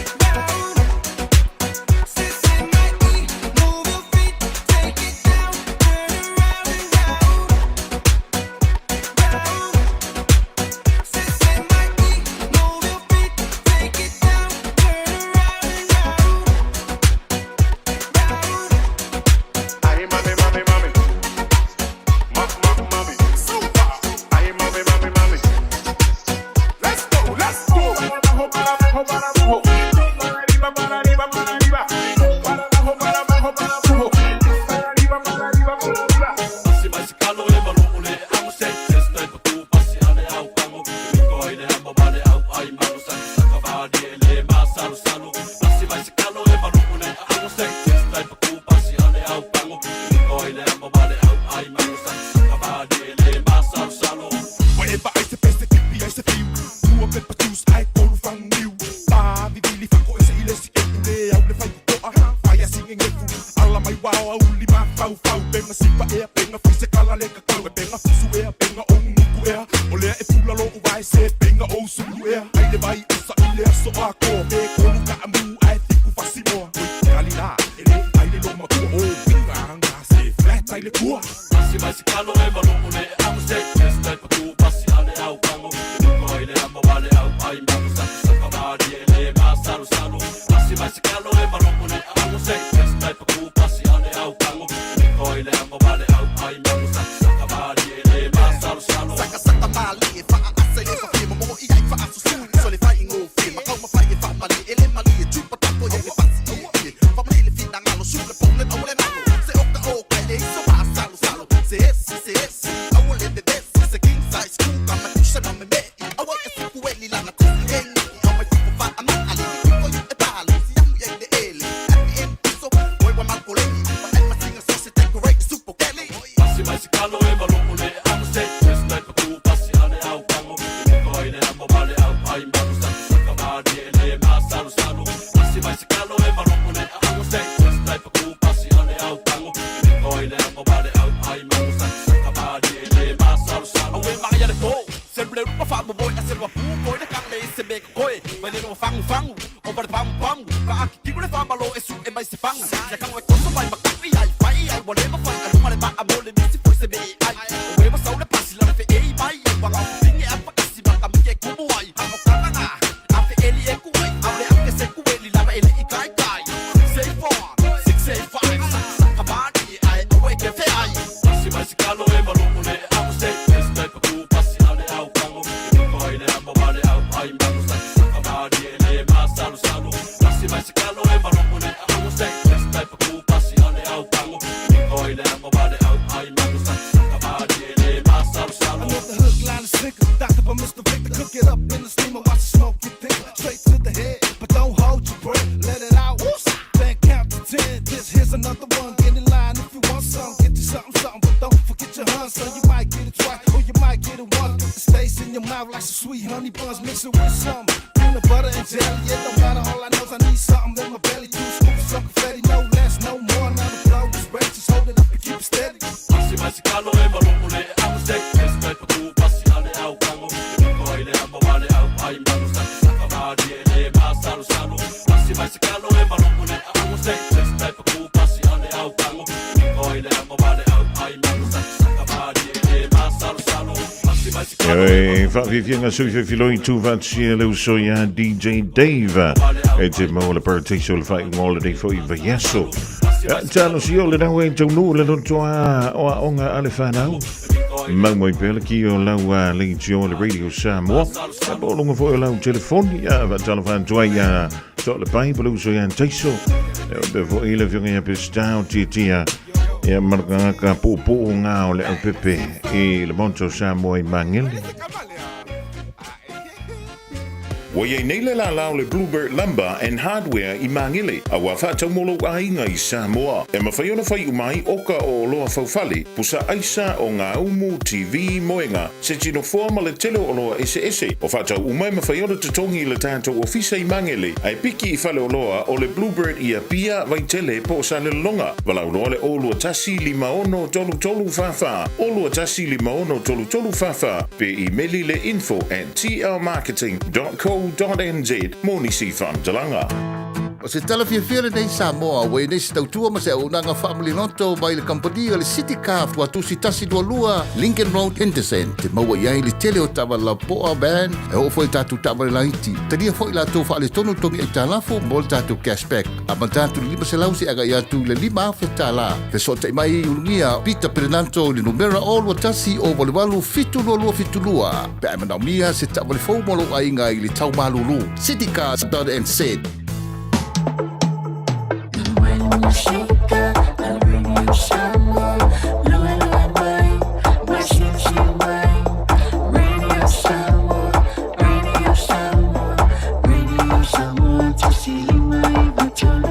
Radio Samoa.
So whakamali na ala tawing tai o tinei le ni vaenga lea holi malapese o whaingoi na alofa moni whantunga pe o na tusia e pese tā e apo o le fionga ia le sa lio tua nai alofa moni mo oe ili umalia a wale te tupe a veo na ue paka ina ila o ngā alefana o na te paka fui lele I vase lanu sama na yei au tafole awala. O lana winga, o na e te aisi le menta o le ticket, ia po o le sala.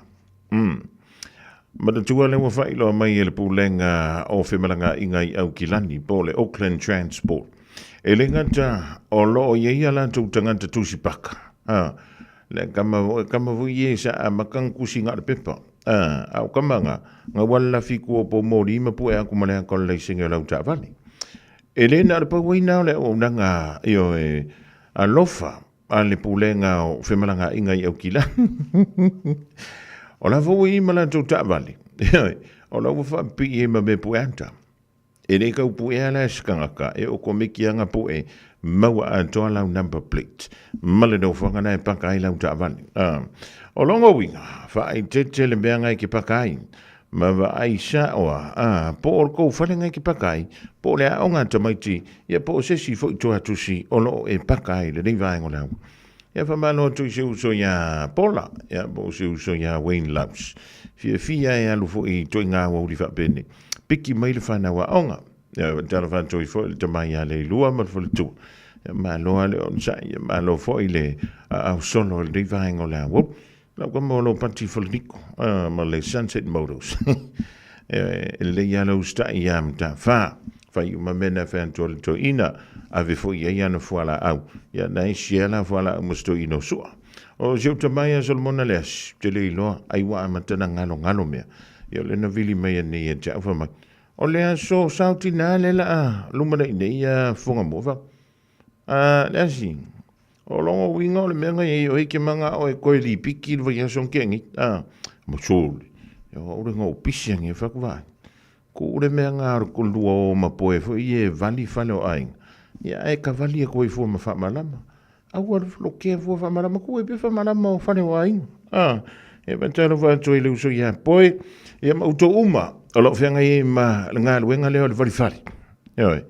O le whamanantua ia le porkalame. Vali na o le vali. Au ar so fu o toi wha malama o vali. Te fua le ka vanga le insua. E le kou ka valinga maraka eia koe o wha malama o vali. Ne iau talia. So ta inga mle fionga ia lilo mai ava mai na vai. TT the artist. Club Queen. DJ. All the ladies, all the ladies, all the ladies. All the ladies, all the ladies, all the ladies.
Fikara e sea ure ma umanga e maila I kama ure ngei au manga so le va mai lo ai le ui mai yama Isa pe fai ma umanga Kau si a inga pe ola maka Ase koe fa alongo mai kama E ako mai papunga ma pau faunga ugo sili fa a fea nge ure ma umanga ua eke ingo eke ui e pala eke po ia e choi le oranga Kilunga elalo te work na kama kilunga elalo te work na kama kilunga elalo te work na kama sole resiko si aki uka ile ma umanga Alo ka amua mu mai mare pua Salua ole umufa akali le malanga Alaba makukueka maise au paka Wa uli paru sami headshot ile pua Bela ngi ai ngi popaka manupa Lolo wangu moe vai ai kangaka Ngumu ile sami sole mara para Oka mai kisa moa mangui ale malanga Kilunga elalo te work na kama kilunga elalo te work na kama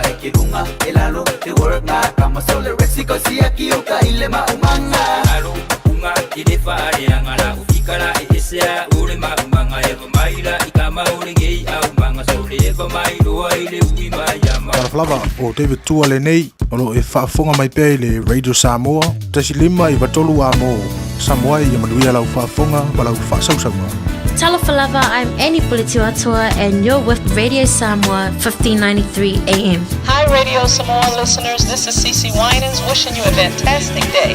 God bless you and keep listening to Radio Samoa 1593 AM.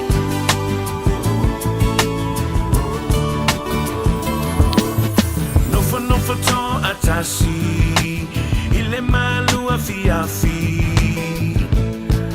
Angi mali mele matangi Fa asololo uma fofau A osifunga la au Fa amali eina Lo utu ina nau Mo onga uale mautinoa A oai ea sana ingoa Tengea se ifa alimai Walalele o ileva ai Via toi te patasi atu ya oe Me ete tali mai I oe Tengea se ifa tali mai Walalele o ileva ai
Atasi ile malu afiafi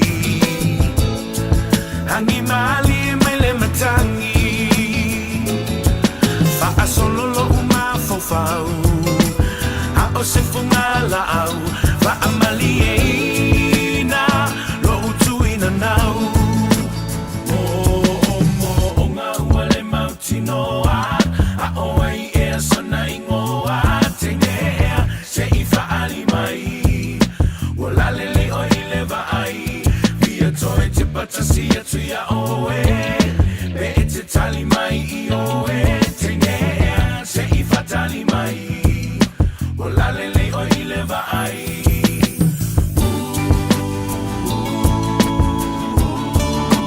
Mo onga uale mautinoa A oai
unga maya ka seki ia professional ka seki wa fai goina le lale le ino just fu tolo mi ruto mtale o le tu line tolu le de ya o le ba tongo fiola stofi anki le nei arona sina ma lo le nga lue linga to tunga e ai e tika koa kui ia sa le ukongi po e po a mai le ku malo ma le nu ma le vion Saleu tongi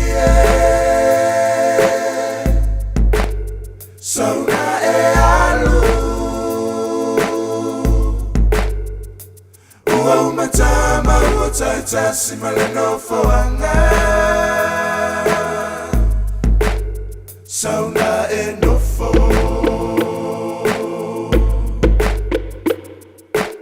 Uti imaya utino Uti ifamalilo Le tova na male fale tua Laukele salilo Samoa e o maya tato Fia fia ua taunu leli Poto safa tali tali Sama se pea Le nofo au mau Ile lau mua ai awa masamala me i fati Tau ina ia malolo Ina la wafi o mawha a pea si o sinima A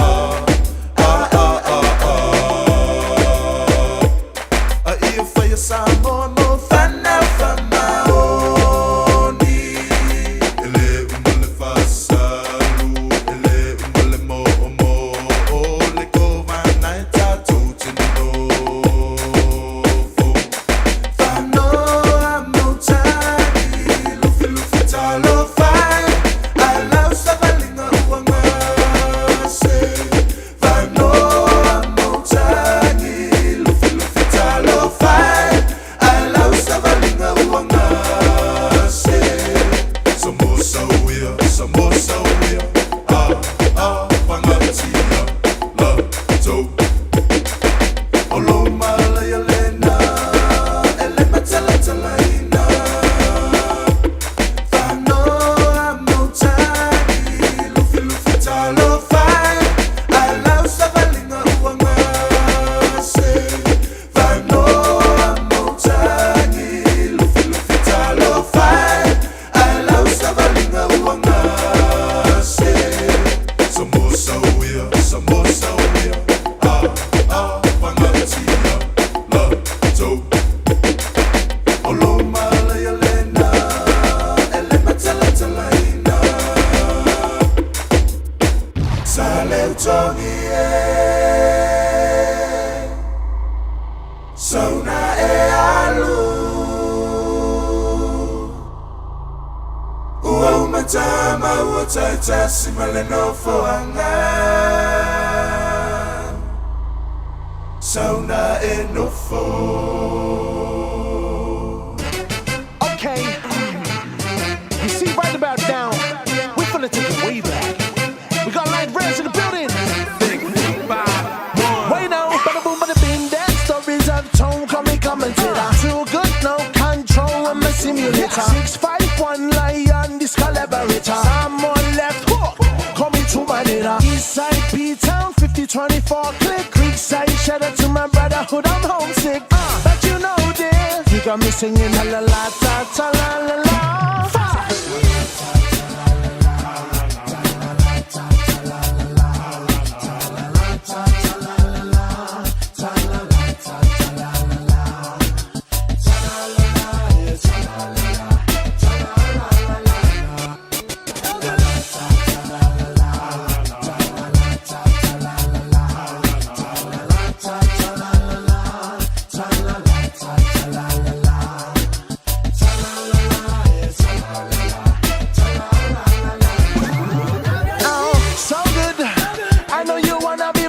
You so good. I know you fancy a man that is so magnetizing. So fancy with that hook. Bamba diddy down. He got me in the feelings in the morning. Be with you controlling. Memories eye catching me, girl, I'm falling. But it's stolen. Still got me singing ta la la ta ta la la la.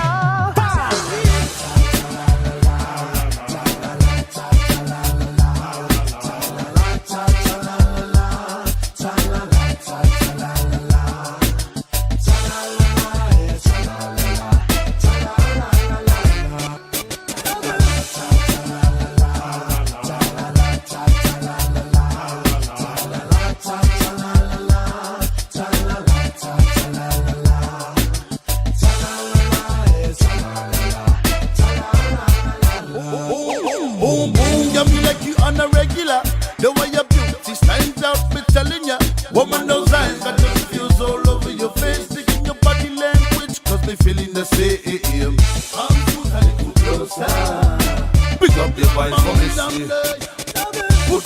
it's getting hotter up in here. We can't cooperate. Come on, you can't disappear. Oh, no, nobody's in the chance. Get it right, cause you are mine.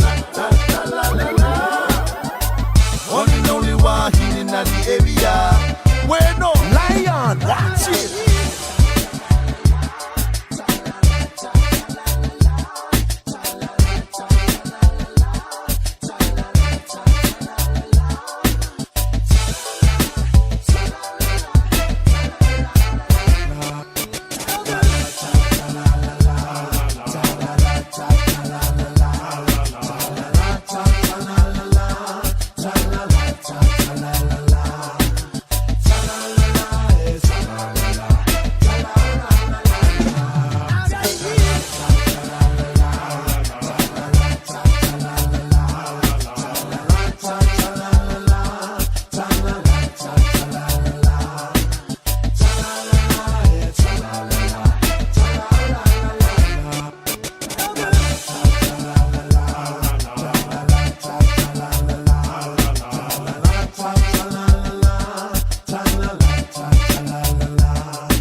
Musika sui fefiloi le momoli atu o mantua ma ave vale piki mai le whana wa onga i le tu wai fo yo a onga i le ringa wauli o le ansa tofi le ansa sfulu lima o le ringa sino me lua fe lua se fulu ma le lima e pe ona ta usemi usolai o le a wauli ni fo yo le wa fiofia kanga wa maua le tantu o vanoa e tātou te kolosi atu ai Samoa i le whatasi mai o le fionga ia lilo mai awa mai na vai le sui o le tātou wala leo e pe o na masi ia i lewa yaso ma lea fo i va yaso le neila vaenga o le awoli ia whatalo whantua i loa lau fionga lilo mai awa ma lo le whai o le whaiva ia ma lo foi le o na sai tute ma ngā luenga i pe o le fionga iai ia mai lea solua se i o le mai fo i ia le nei vaenga o le awoli ma lo le o na sai ia wam te loa nā watu i titi an tāle whai a tautou ia leo le an tāle tolu ia i man toni au ki lani ma lo le ngā lue ma lo so i fu manuia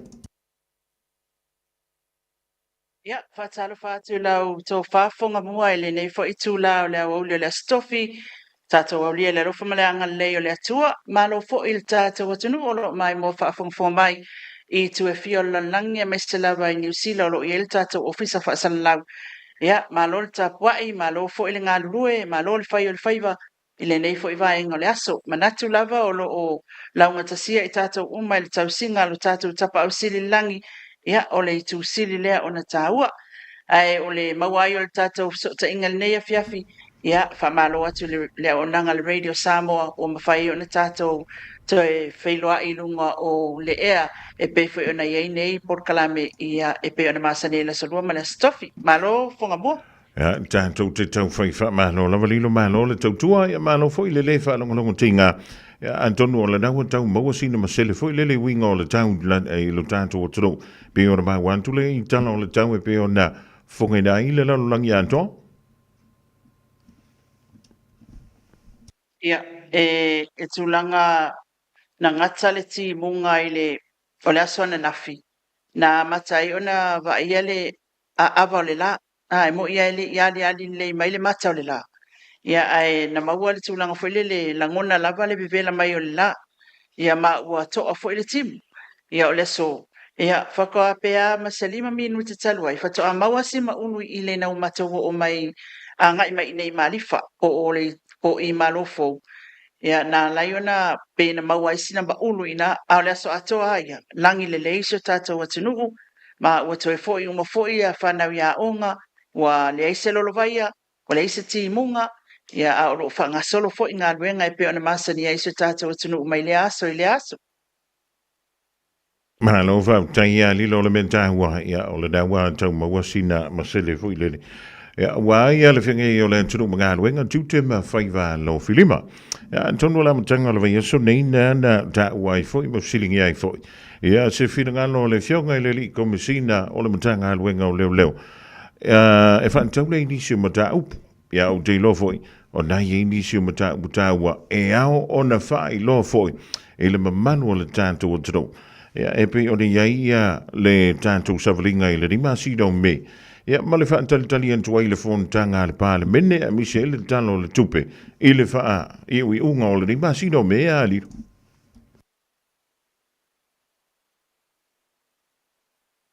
Ia, sa le lava a whangamua o le tūlanga whalina o le tele Natalia le pa ia ma le malu se tātou atunuu. Ia I le se tala mai fo I tūlanga umai e pe ona whaatatia I ka lena ua mai a whaatatia al pāle mene. Ia ai mai sei fo ia o fofuanga I le tātou tala le tupe. Ai moni fo I lau whetalainga I tātou sotainga ma le komisina o leo leo. Ia e le maua pea taimi.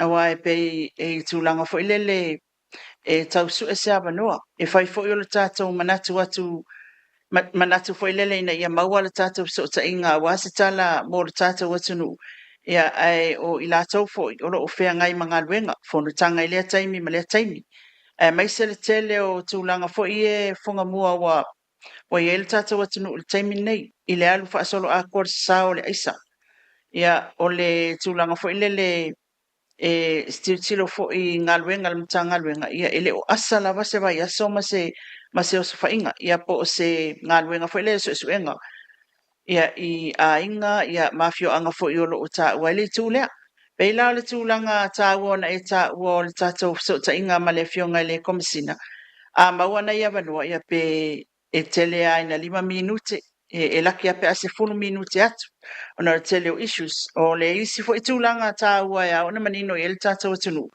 o le ngaluenga fo ele le mtanga luenga o leo leo le anga I tua ia wa e pe o le tūlanga na o mai tawina I le fasilingia o le fionga le komisina ia e tau vala au I lalo I ofisa susue a fai e 5 maka ku kongole I kula e kas e ia uma mta upu ia tau whao ngā 5 fasu tangata po la lava mta upu I tono le tula e tasi e kawa leo leo ia mantua fo e fai leili boti mtulanga uma fai po e mo lia mea uma lava ia ona fatu a pasi leo le o le whamatalanga I lunga o le tele ala o te mita te vili atuai ia e fai mai le fionga le komisina e ono sai se I vili I lalo le ofisa sue ia po le ale tūlanga o ilum ta upulea ona la o le tatou tūlanga whelele fonga mua e vavel tatou social media a fai neo lai tūl marketing tangata le po ele live fai o se whalablawe lai tupuai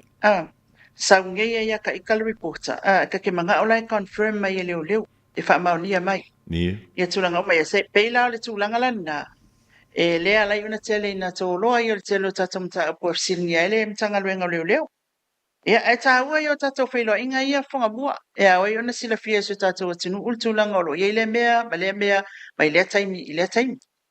Leli, malo fa, tai emfena toi fa madino tasi mai ala ta tomua tu idai le mata upulena fesilingi ai fo ile tunu pe moni o lena lua feilo i malua tala noa ma le fionga leli komisina. E mo mi aingi vilo mangi mea fa pe nga lilo mai ap. Ia o le mfeina u fai atu lena u fa longolongo. Ia lo knowing. Ia o nga hai fa maungi se vanga nanga o se anga nga lenga lua kalongo. Ai si te fa madino mai. O a tonua ia morianga fau. Mamorianga mau tutu, mamorianga muli. Lewa tatia. Ile o antu leo lam ta upol tumita ya Lise Marie Schmidt il fam sidonga va moleli.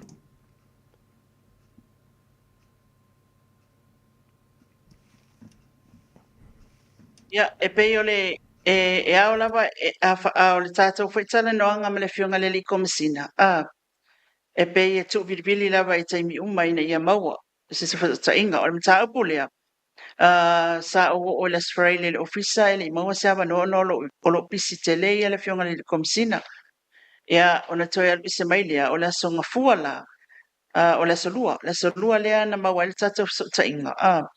Pe velele na vili atu telefoni wo tu kapa ke e piki la fana ai toi mantua e au na toi siaki pe ma toi vili ile fionga le komisina i situlanga le confirm mai umta upo ia.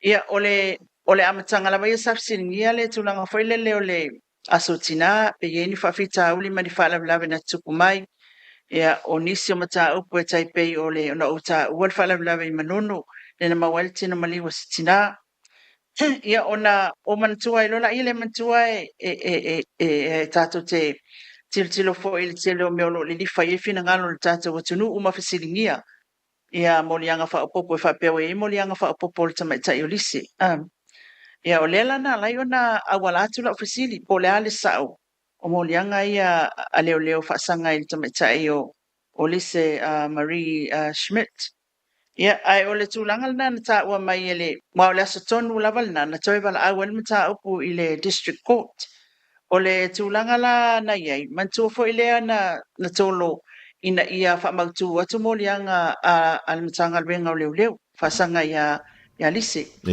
ia ai wa ma wa ilo ile asolena o lea ua e mai le fa masinonga o lea ua tu atu le satolu uni e toi patautai el mta pule se I tula ia le loia le au tu ina tu iai ele ofisa le loia sili le mata upu na te tau veina ona o le fa upu ngolo iai nisi o lo iai le conflict of interest polo iai se tulanga fo ile lo le so tanga va la lata o tangata ia e fatinoa ia leo ia mamoli mau fo ia o le tulanga la le na ia le info mai le famasinonga mantua la o tele ia le famasinonga le aso le na ano te vai le story le na le fionga ia ngalmalmana tipi au tanga vai tipi au tanga vai ia o le tu o la uia la vilinga ile afia le na ile mtanga wenga leo na tali mai lo komisina fa mai ia o nei le wo finalize ai ia molianga leo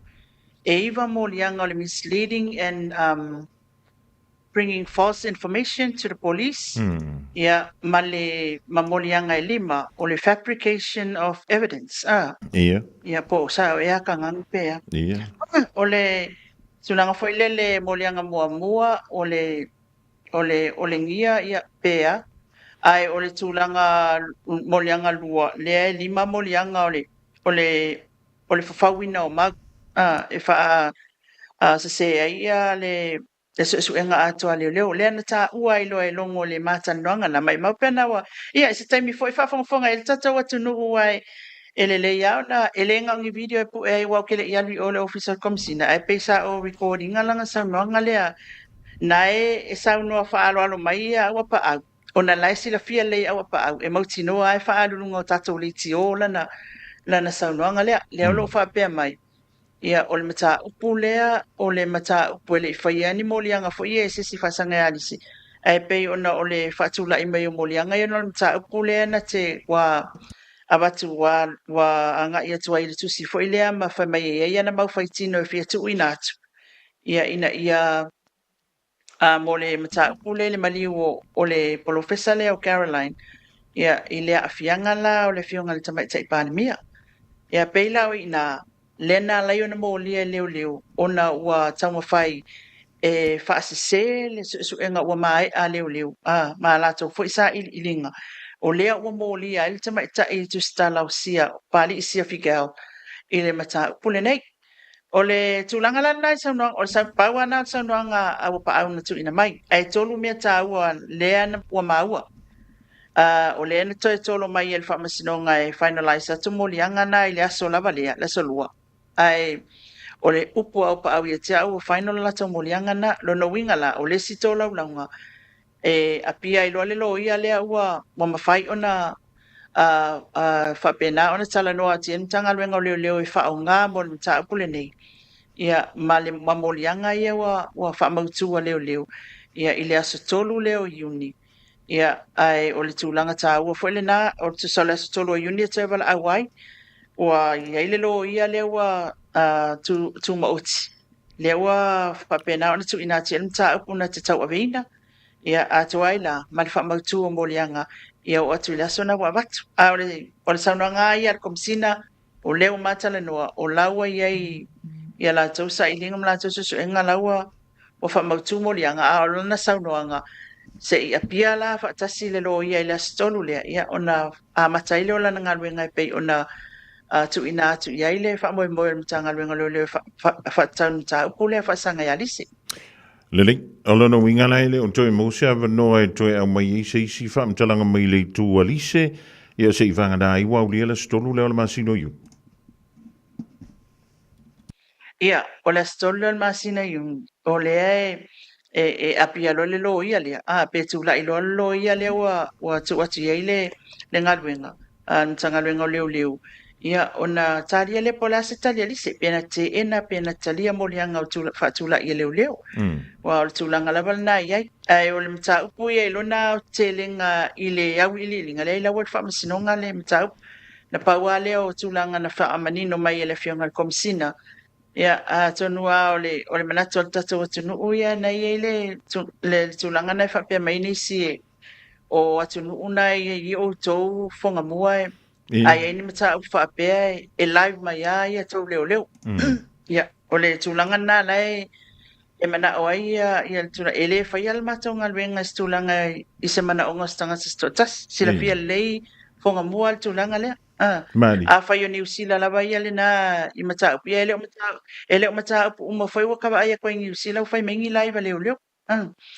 ai i tulaga foi lele pe e faatusatusa le tatou atunuu i nisi atunuu e lagona ia le faanoanoa i o taletou lava tagata e foi lele i le tulaga e se akulafogo a New Zealand e se foi kulafogo a Samoa e rule ai le tatou foi atunuu ai o le tulaga na le tatou galuega e tatou tele o le fai mai au lea mo ka mo e fa solo a ko e fai le mea le ai te tilo le fo ipe e ta ua mai le within the public interest le matau ia ona o lewa au mai le tala le alkomsina e pe le ka kongengi sia o lo wali ta tonu na o ia au le info ia ma le channel na sawai ia o lo o ma ua le o mo fa no ngo le o ka mo fonga bua io e atonu se taimi ia ona tu ina atura ia le fatasi mai sia tatou mata sa tu ina mai le asona e mtanga luenga leo e afu ai le mata upule ai le isi tina le e whapea na maliu mai i manono na nga i tu isia ia ai o sitina o le isi latest information na maua mai i le afionga le komsina o sitina le masalomia e iaiona afianga tu mauolo na soifua ia o stina lea o lo uto ia o lo tau aveina na pepe ia o le confirmation la po le fa maoninga la utu ina mai mtanga luenga o leo ia o la ua maliu le tina ia ai ua silinga tali seu fo ia se tau mawhai atu i tonga whitinga pe o soifua peala na pepe lea sailo na manava e ta ile ai ia ua mali liu umala ua ia o le la watu le pulo maliu ilana fo ia fai unga i le tulaga lea i le mataupu lea ia e mautinoa ai fai foʻi se inquest i le faamasinoga awa me whapea ia i maliu lilo. Ia whapena ona iai ia tūlanga ia i lalo le tūlafono. Ai o le whamtalanga na le fionga le li komisina se tasi foi o nā matau. E pe ona ia whailoa mai ei le tūlanga o le fianga lea o sitina lea e eiro na fianga tu mauro na soifua. Lele. E manisi vaenga na maua i se avanoa i le fionga lava i le komisina manuo maua nei minute a lilo mai ava mole silfia le tātou o turu. E wa o le masina ne yo me. O le tātou te tali ai le toe tau au fia. O le parliament. E le ngantailea. E whaia si te leo nisi o wha sinonga. O le saunia tia i tonu rava le masina ne yo me. O le awhate atu al tatumtanga renga leo te tasita tumta upu nei lava lea na matala noa ai. Awa urufale mai mo le tatu po kalamele nei tatu ofisa i malifa. O whailua mai e le komisina ua whapena o na tali manino atu ia le awhionga i le lo i sili al tatu malu. I le mata upu fo i le tangi a le awhionga i a lauli a le mali atoa. Le uatea Polate Roshmit. E whaasanga ia le ala i le pule ia ma le sunga atu i le epa. Ia matua fo i le keisi lea whangamua o i le mata upu le whangamua o te iloa le te manatua pe a tau manatu tatau atunu lea sa o whaatala noa ina i le na fionga le komisina i luma le palimene ma fasilingi a pe o iai se tangi ala auli. A le ale mea watua i o na whaatino.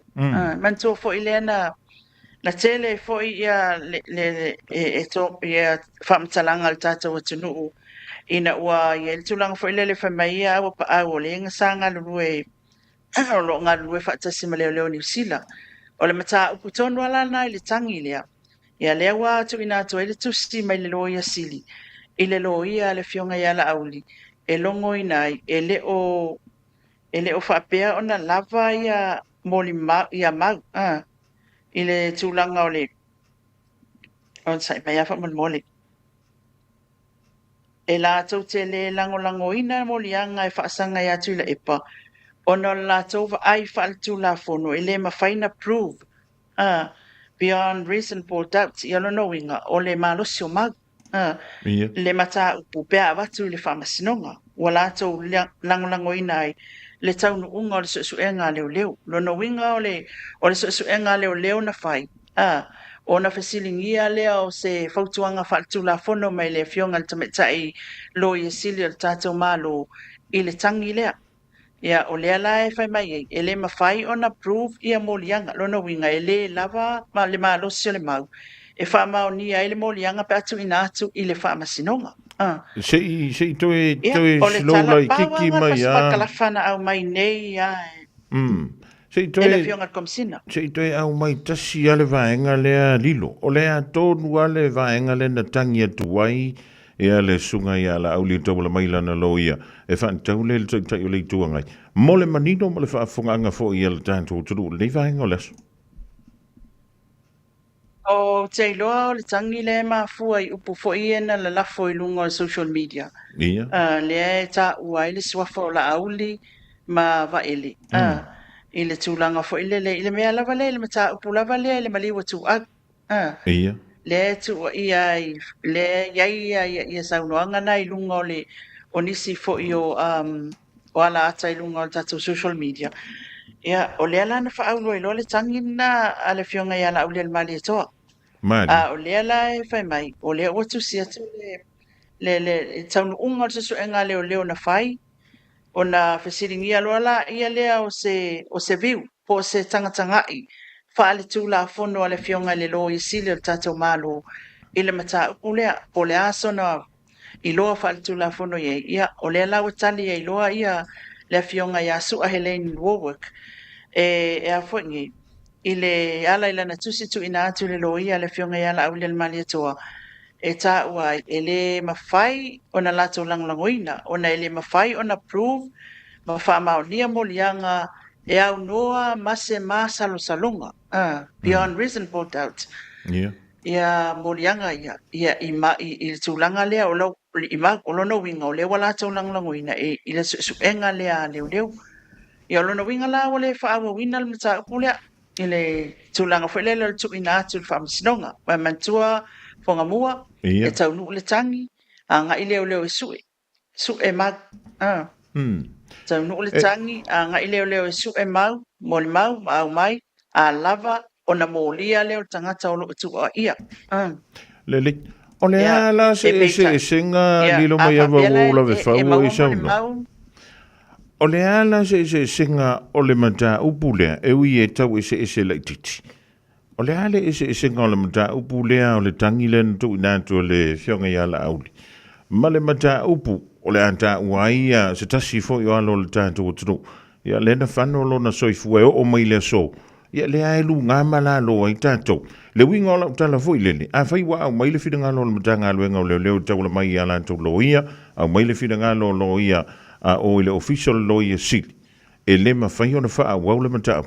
E tai le tutu sa matau pu i elua e ui e ese lai titi ia a noa o matau pu nei ia lilo mai. Ia mo le mana malama atili o le tulu.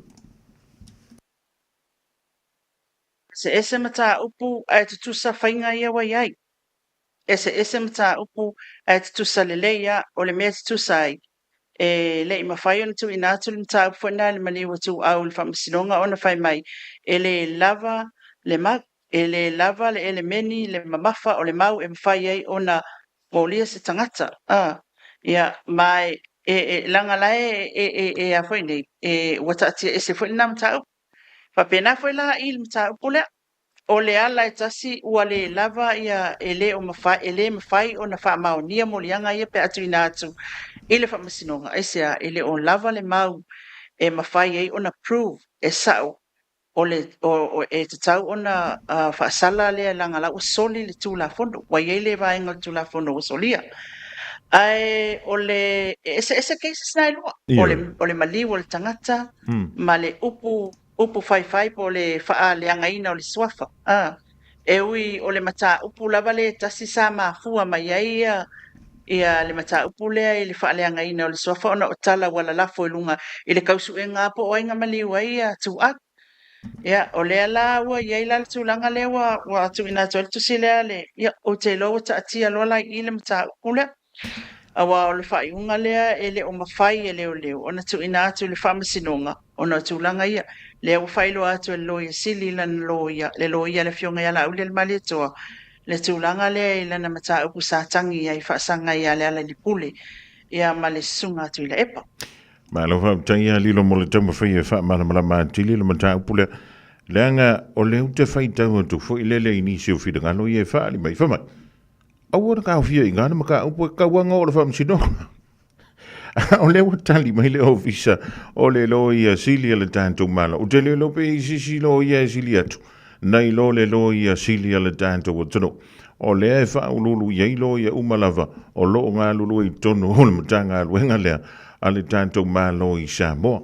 O lo no winga antu i se talalata mai foilele. A le lava mau e mawhai i una whina o le lo ia le whina wina mo le matanga aluenga o leo se matanga.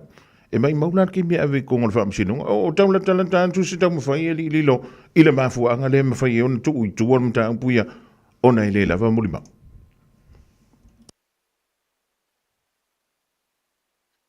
Matua foi. Ele whapea mata upu umana lo sawa whaulu le tangi o kulo leo whaile interview al kakala mai lo abisa oi ile whamasinonga. Aise e mata upu e whaulu mai lau tangi e su e aku ia tangata le te tuua ia. Ele ai mase moli mau e kasi e whamau ni ai au tuua inga. So ave larko inga maka upunga i ol whamasinonga. E mau ai le taimi ol whamasinonga.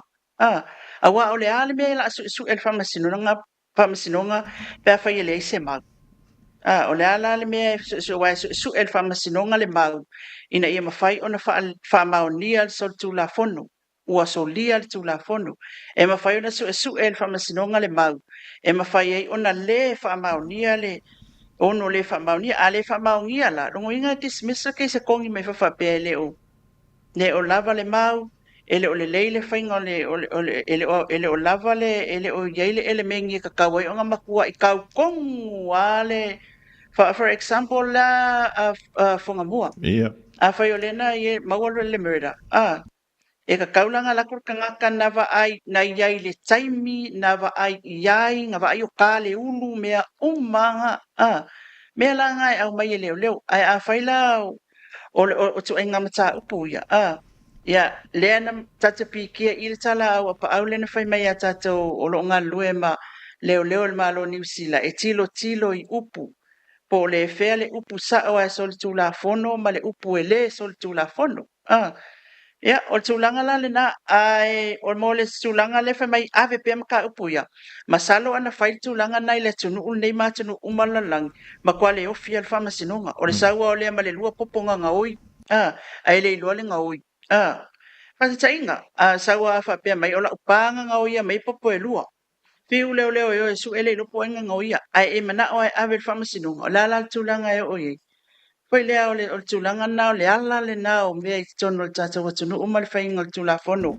i le mele tata iei nei o leo fui o la tau ia e o le field e o i tua suenga o la tau ia e au a mele mag o leo fo i lalo la tau lava malu sianga la tau te tilo ele mamafo le mau e ono wha leo ngaina ele le sau tulafono o na ave le whamasinonga a wao le luma o sale valas le abakul famasingonga le mea ai la ikiki ele lava le mau ai fa mai famasingonga ko lo ala ai au mai ai e waste kai me famasinonga ioi pe o tulanga na le tau famanino to ile o ka ikase leo famole amaselo ia mase ai ile mai tau ile fatinonga o mea e pe o ko le ka ko o se famasinonga so ai o tulanga na fonga boa O le si vaenga lilo wa, o le tanto te tala noa nei mei o evidence.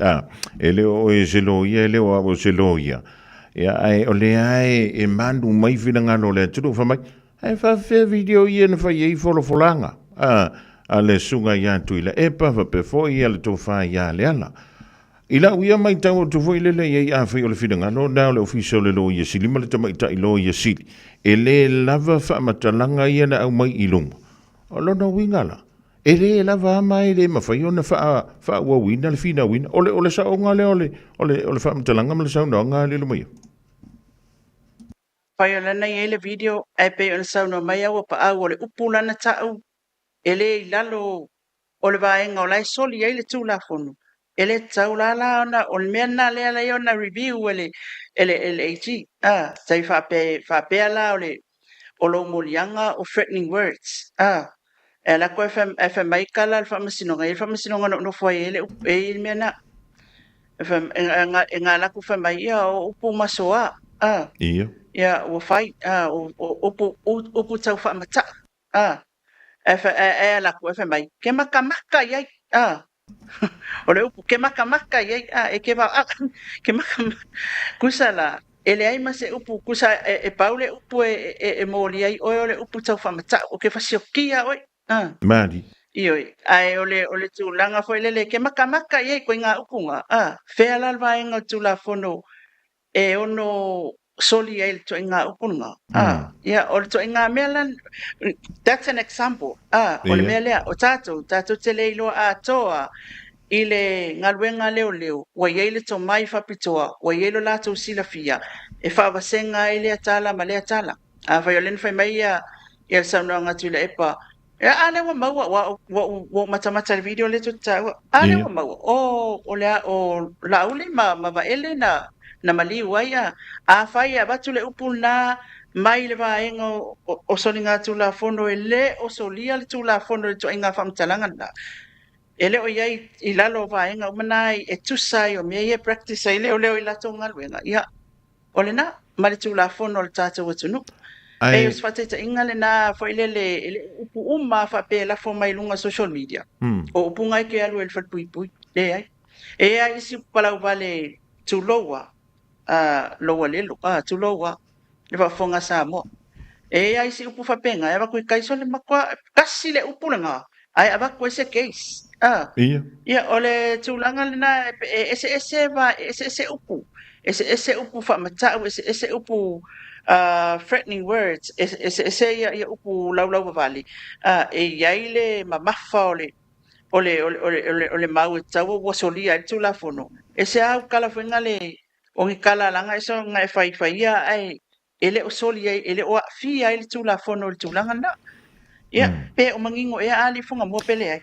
Le malo fa tai wa o le mena le tau tuli tu fo ilele wa a fai o le da wina tu le case fo ilele ma le talo sanga po le tangi fo o la vea i lalo o le tangi fo ilele i lalo tu la fono o le fa luma po le atonu ale vaenga le na wina tu le tangi ali lo mai Ia, o te ulanga whaile le defame. A whai o le defamation. Ia, e iai la ia ba inga e te tau ona tali le tu a inga whaaluma ina o lo tangata tau le lei. Whaamatanga ina o lo suafa. Ma tūlanga e iai upu. Ua mai a iai le whaatūlanga ngal tūla fono. E te tau ai ona marusi ai le mau a whai o lana whai. Ia, e awe le whamasino.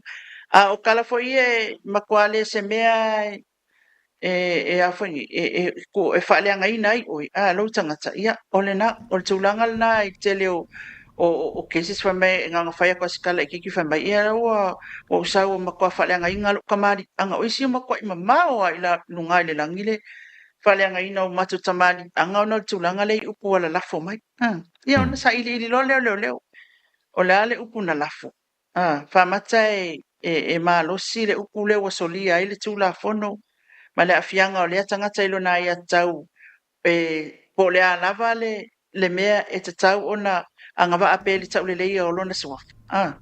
Ia o tūlanga na ai se wakele kungi mea wa peu ka o leo ai o le tūlanga tau wha amala maina na le mātou mai tau atu ia i tūlanga lea. A o loo I le matanga luenga o leo lato susu enga la le na ave review loa wha al tūla fono mantua la oi a review wha al tūla fono e le ai ma se mea yo so e se mea mai le kula fono. La review ele I lunga o le tula fono, la le winga o le tula fono lea. La na fa winga ina fa tau I mau ia o tu inatu. Ia le lawa mai e loa le fa I unga lea, la o tu inatu ile tu e pe ona ta o le fionga le komsina le so. o lona winga la li lo mai yava ele mafaila ona toi faia se isianga yoinga ona o le wa vantu le tusi wa le foi ele fina wina I tonu o le potu fa masino lona winga ele yo se tulanga foi le e ono faia se apil e mafaila na toi ta milo mai se si tu e ala mata upu le so si la fia e ona toi vantu foi le tonu mtanga Se koe sau kasi ala fasi le pe moku mai ele. Fai o lewa wa sao noma tu inantu ia le tusi mai le official le lo ia sili. E le o lava le malo si anga. Ia o wha maunga po o evidence le e iai le temile. E wha tatau le tangi le pe o tu inantu le sunga ia la au le mali. Toa, o la officiali la. E iei se isi awala. Wa lele yo ol mta butono le wha msinonga ele I fina wina e lo ia. Ele I whai e isi whai. Unga lona winga ele e taitaina o se apiti. E la se isi awala e toi sui en tuaile awala e ofi e toi tonu pe a manana o pea e wha awau I a le wha antalo sanga ina o le wha awawina o le nimata upuri lo mai awai sau sila fia. O le mea lan na o le vaenga na lo ia lauti.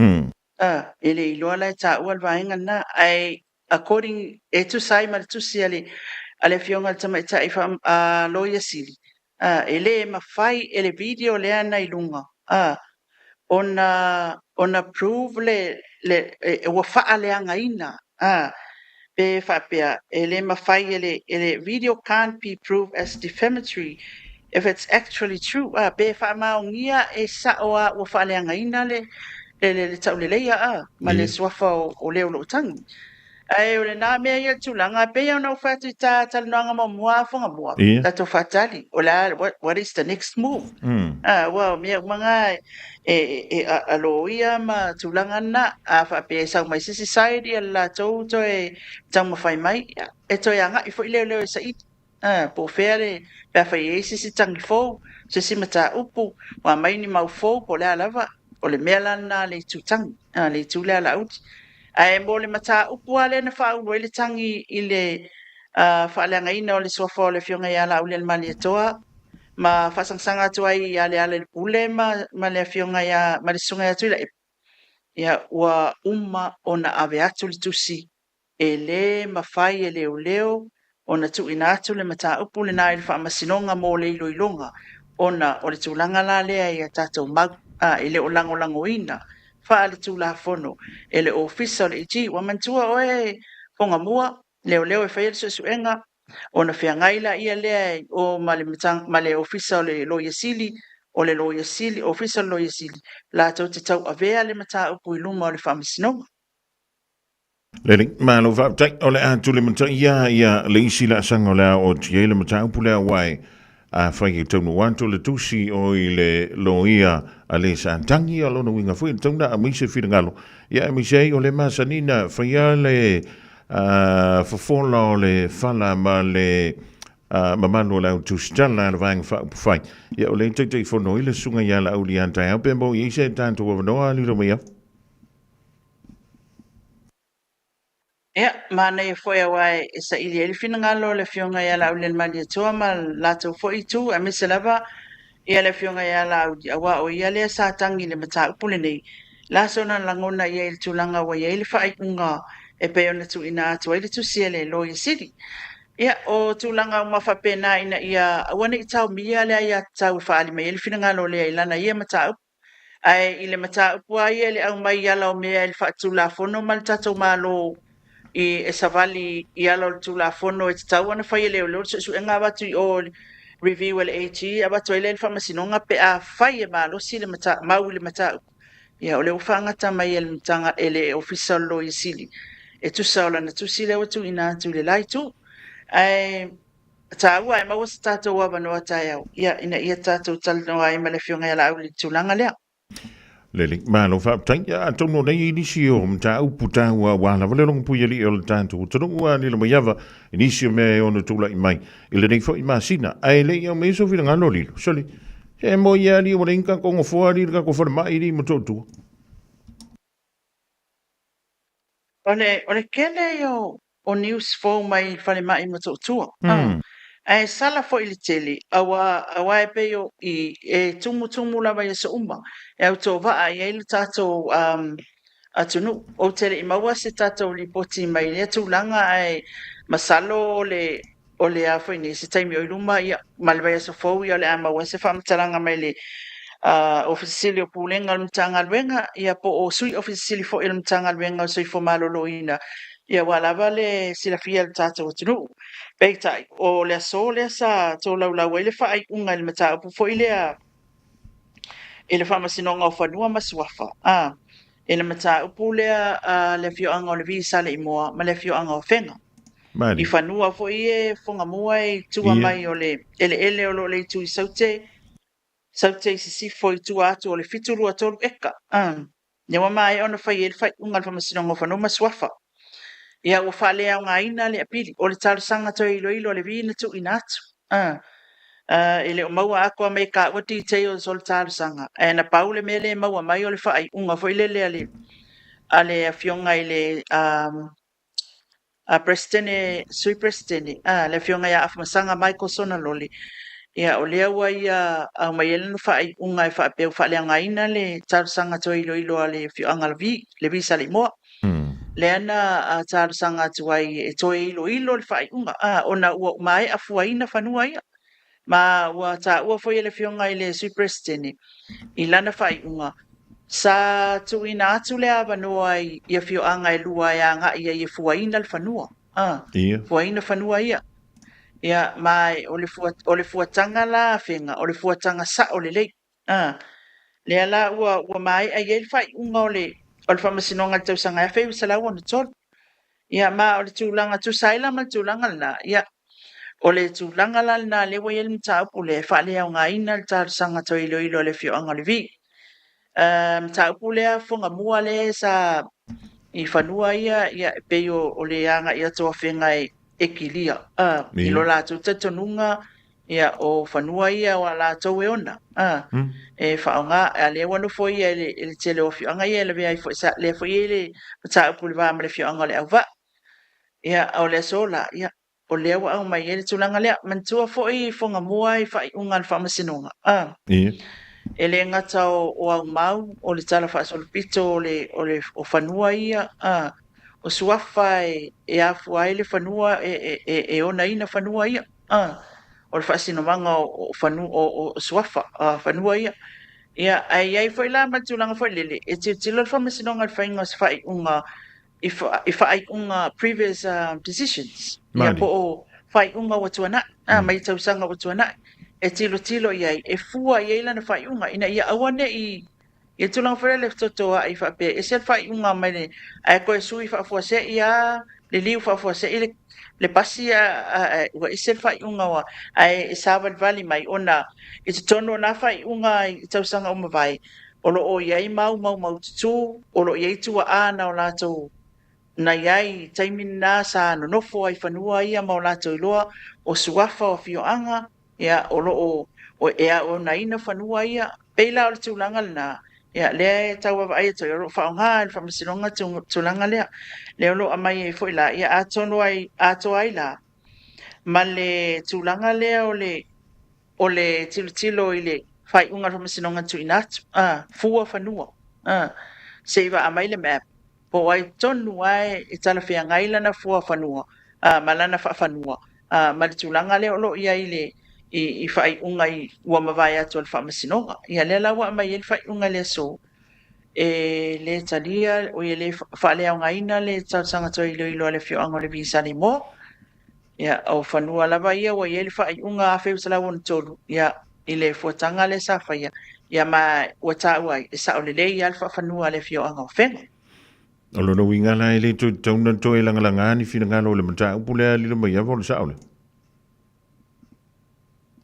ia wa foi le wa pi once pili le wa pili lalo ia fa pela o le wa to ye tu la fon fo le swing al tato fa masinonga le wa to le tasi le wa to le la to e fa nga le tasi le ulu fa masinonga e ia ila matulanga fo le sama sana we tatum ta kulunga judicial review e telia o le process be se mena se le fa tinonga o mata au la loa ia o meu issues o mata upu a fia i fanua maswafa la lo i Lands and Titles Court no winga la ia wa ngata i fo ilea tūlanga e ia no whanongolongo fo ile no whanongolongo le whaitawina o apili e la so no whanongolongo ai le tūlaulawina e ia ma a fianga o ai a tatag le accessing o awala le ui o awala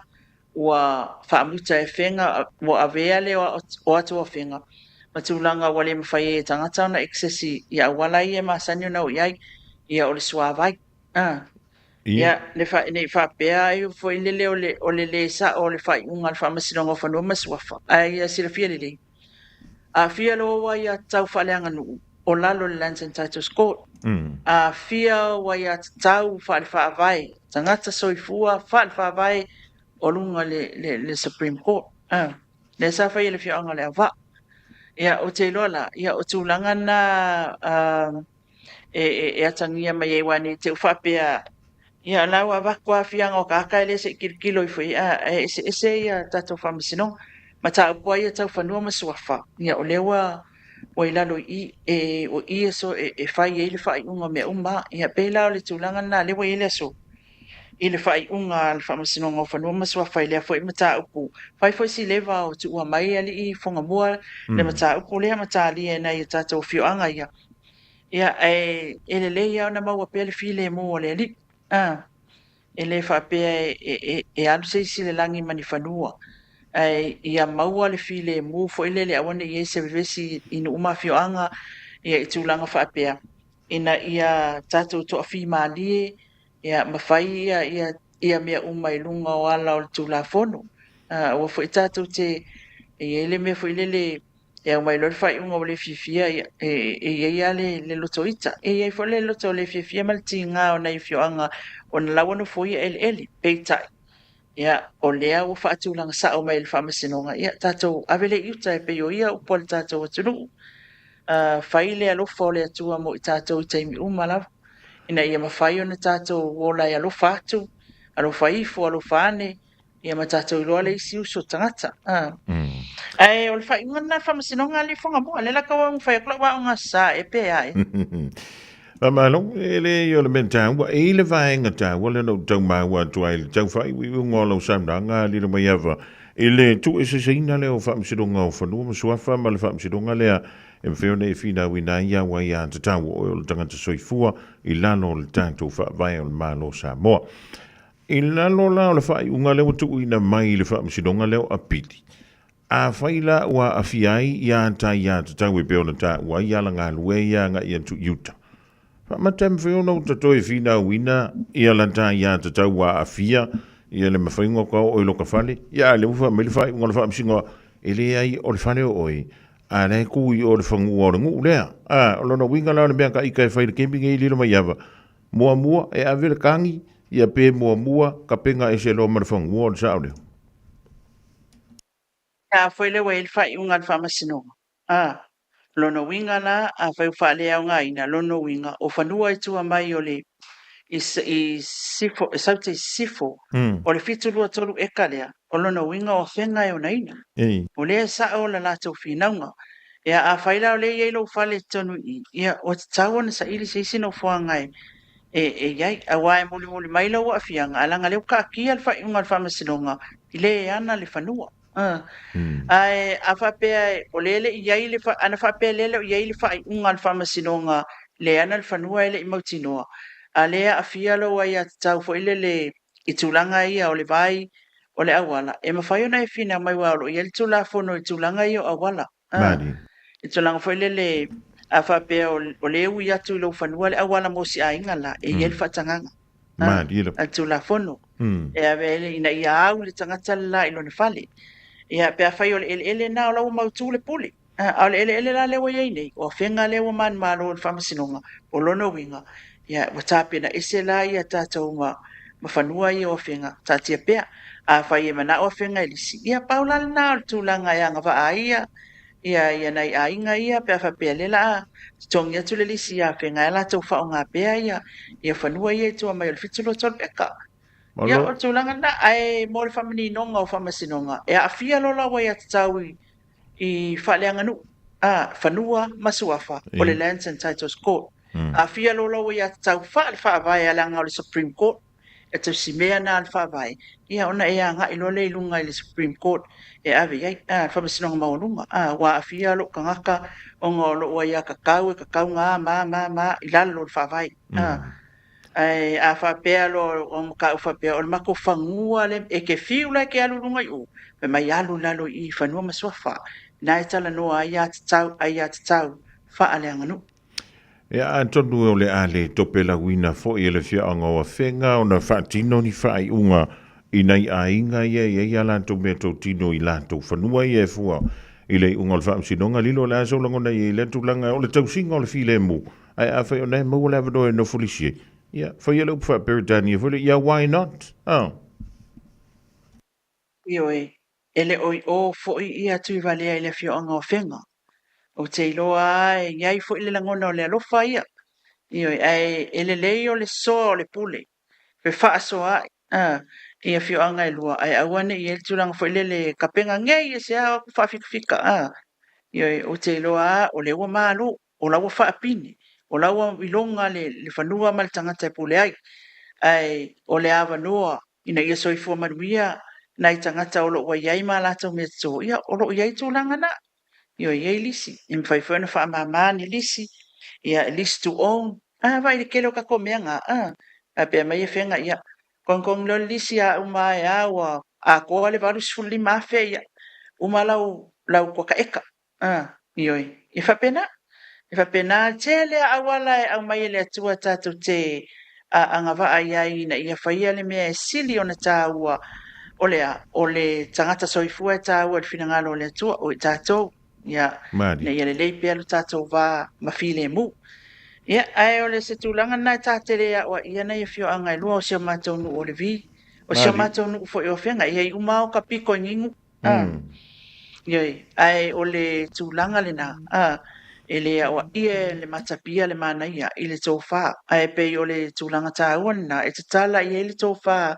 atama ile o foi tu vale se ma foi ka fe se interview a maulu wa lo inga sa fa so a ko maulu e ka ke fai aku lope e ko inga menga pe maulu le la ke e sa ko fa me yeli sima ko fangua ele o fieli sima ko fangua a ele lei ona ia ile tulanga le mani no el tata o tunu le we fa unga fa sinonga ia foi mani la ele o fa peonis tata o malava o Samoa ia e ile alo fa lo tata va Malo fa tangi le fa so le ring va ngole fia le lo maiava ya nei te we ni si mta we au no si le fia le tanto tro ya lo mana ye fa un ngol ring fo ya so ya tala so I fu ai lo na lo fa ya to mo we ni tala fia le na va so asa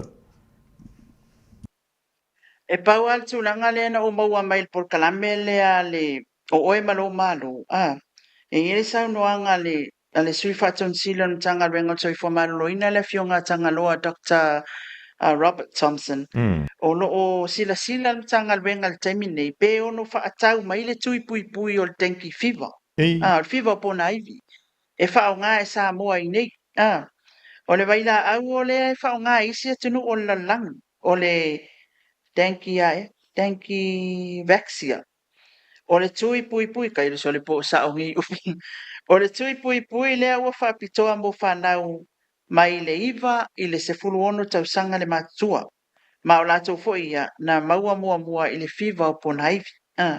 O le isi vai la au o le o kwa le iloa la ka waka e le isi vai la au e mawhai ona tui el tangata mai le wha tausanga le matua.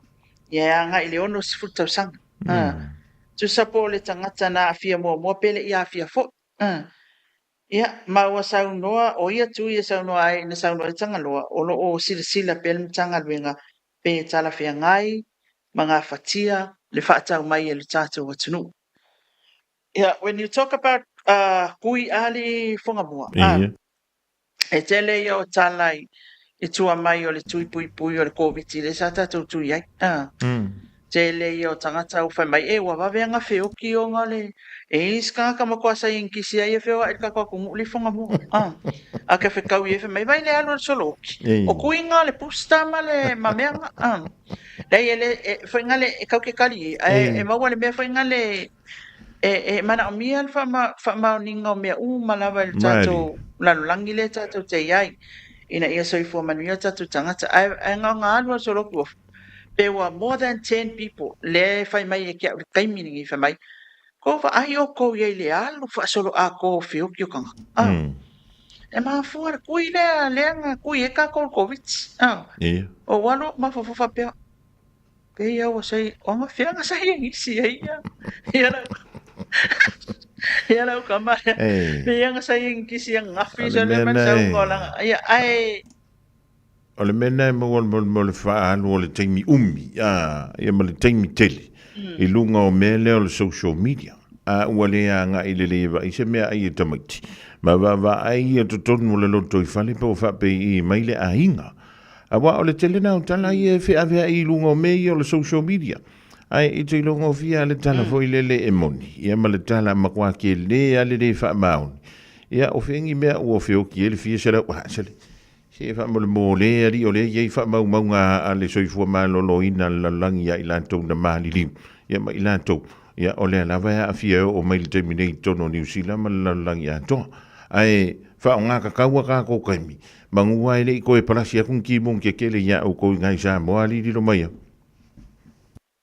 ole tūlanga tā ua ole mele wanga I ele mtanga renga ia e ona va ilile I masu ia mai loa fo ile awa ole mele va ia kwai e isi tanki fiva tu nga tele e isi tanki fiva nga bebela nge ya le ke e kwala fe lo I merka me kiki le pata le tino ai le fe mai e mo le fiva ponga e fa bela I ngol fala au fe lo mali ai isi tanki fiva ma kwai ka kiki ia tangata o tele loa po le ale I tu ai nga wale ka o e fa virus e fa siama I tu ai nga siama. Ia, au ke leiloa, po I kua I nga siama o mai, e kasiare kua I nga ngamu e whea ia. Po le mea, far different ngamu ia wa I kako Pasifika. E alu ale ngā mui e whea wea ilanga yesi a pā. Whai koe fōi. A wha pēa la o le ngā mule le whea wea yesi a malea le maua I kongor ka kwakunga wa o makua o whewhea inga o whai mai o sisifo le maua I kele ele nampa. Ia. A whai la alu koe ngā mea la ngā o le wa maua ngiri ngā mu ka ukia la ngā le makua ki ngā inga tenki whiwa e o aina avel whale mai. Ia o ke whai e kula ia a whai e pēa ele ngā munga I le kuilia a se ia e si le la le kui.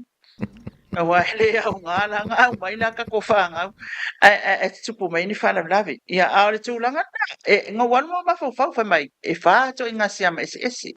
Ele o ilor ke mingi pola siama le ka ai kongo samo le pis I tono samo. A lona winga la ilo ma whau. Fa siama a whai kasir ke fole le pe o ngā ngam. Fa ko ngā siama e kasir ko ngā ngam. Ai a whai e umanga mo ko fuale ngā muri e wha mat siama le whewea. E ka kawaila. Ia ai tatou tapo ia whai wau tanga loa ma ai ono ma la tom tanga luenga. Po le ale le tūlanga o le ai le tatou tui le o le whiwa o pona aivi. Pau al tūlanga tā walanga le o maua ka ko wha nufua ia wale ai. Ya, ese yo wala sa ili o se yo ofisili foi la ya ai ono matanga loa po la tsa. Po la me wala ingu for ka ko falma. Ai o tulanga na fonga mua ya tarsia le lo fo le tua. Fa ngi mo kuia nga mu se ngu wele ai nga. Wale o mai tato watu no. O le si foi tulanga o tama fa vale ya le fa ko I kakala ngoi fo.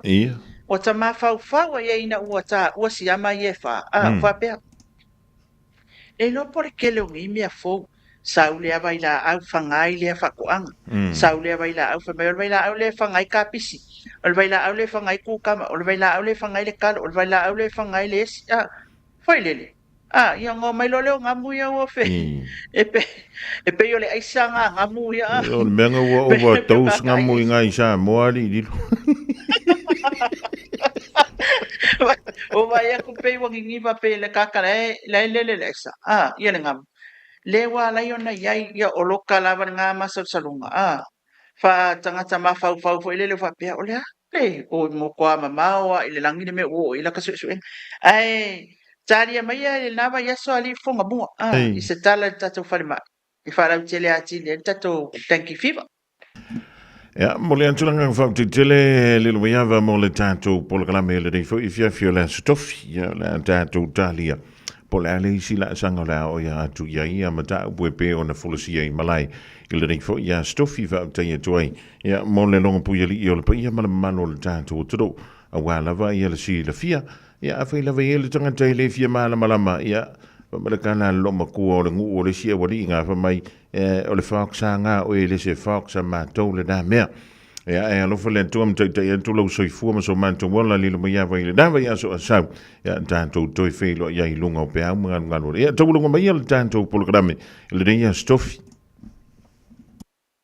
Ya, aftai fonga mua e gero e waka fiu ka ke maka flying fox I le bere ye lunga nga ka ko I ka ko pokala me ya ele ya e fa malu lua tu fo tata o tunu a fa ya ele tagwa I malu fina ngalo ya isu solo tano ina ya o le ala o me o lo fa ya tata nga benga ai o le tata fa unga lea o le tata pokala me ne fiafi fonga mua pa taitele la wero taimi fa avano mai male ne pokala me radio Samoa ya mfa yo na mawasitala me tata o tunu fa tai fo Samoa I la mai mo fa fonga pa taita puai ya malu ave fale lo finangalo se ma fale tonu le nei fo itula le fiafi ya e tato feilo I le vai so fo le lo famale anga le o le tua o moli atu yelo tu soifua ya masoma o le vai ya ona tato pe nei fo ilea I le solua o le vai so fo e mo nei taimi manu ya tele fa ungo le nei vai aso mangaluenga fa awa o le nei aso mai so le tiute fa awa o fonga bua ya se ia tato feilo I le vai so fo to fa soifua Sei fuma ia maruia ole da wa tolu wantu ia le tanto filo inga le soma le fionga ia lilo mayava mai na vai le sui le tanto wala leo ia mai tonu o lo tanto tuno ole wa toi tolu midu te ona tale au le tula efa Radio Samoa Taslima Ivatolu Amo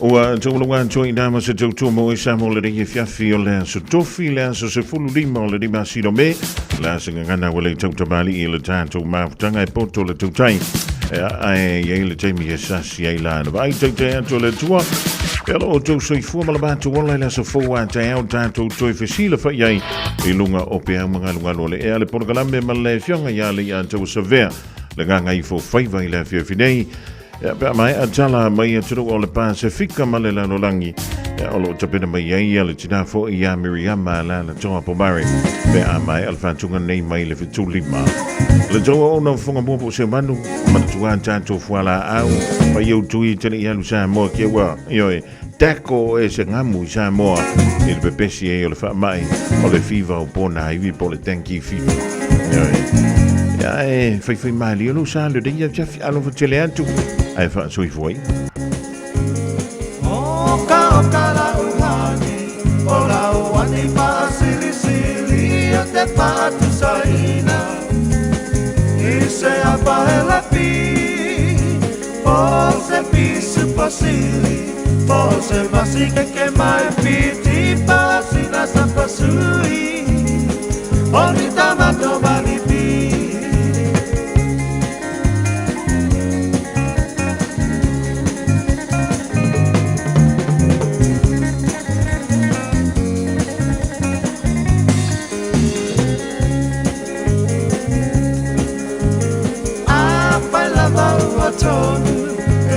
Tonu lau pinangalo tapa ai po ipo Avane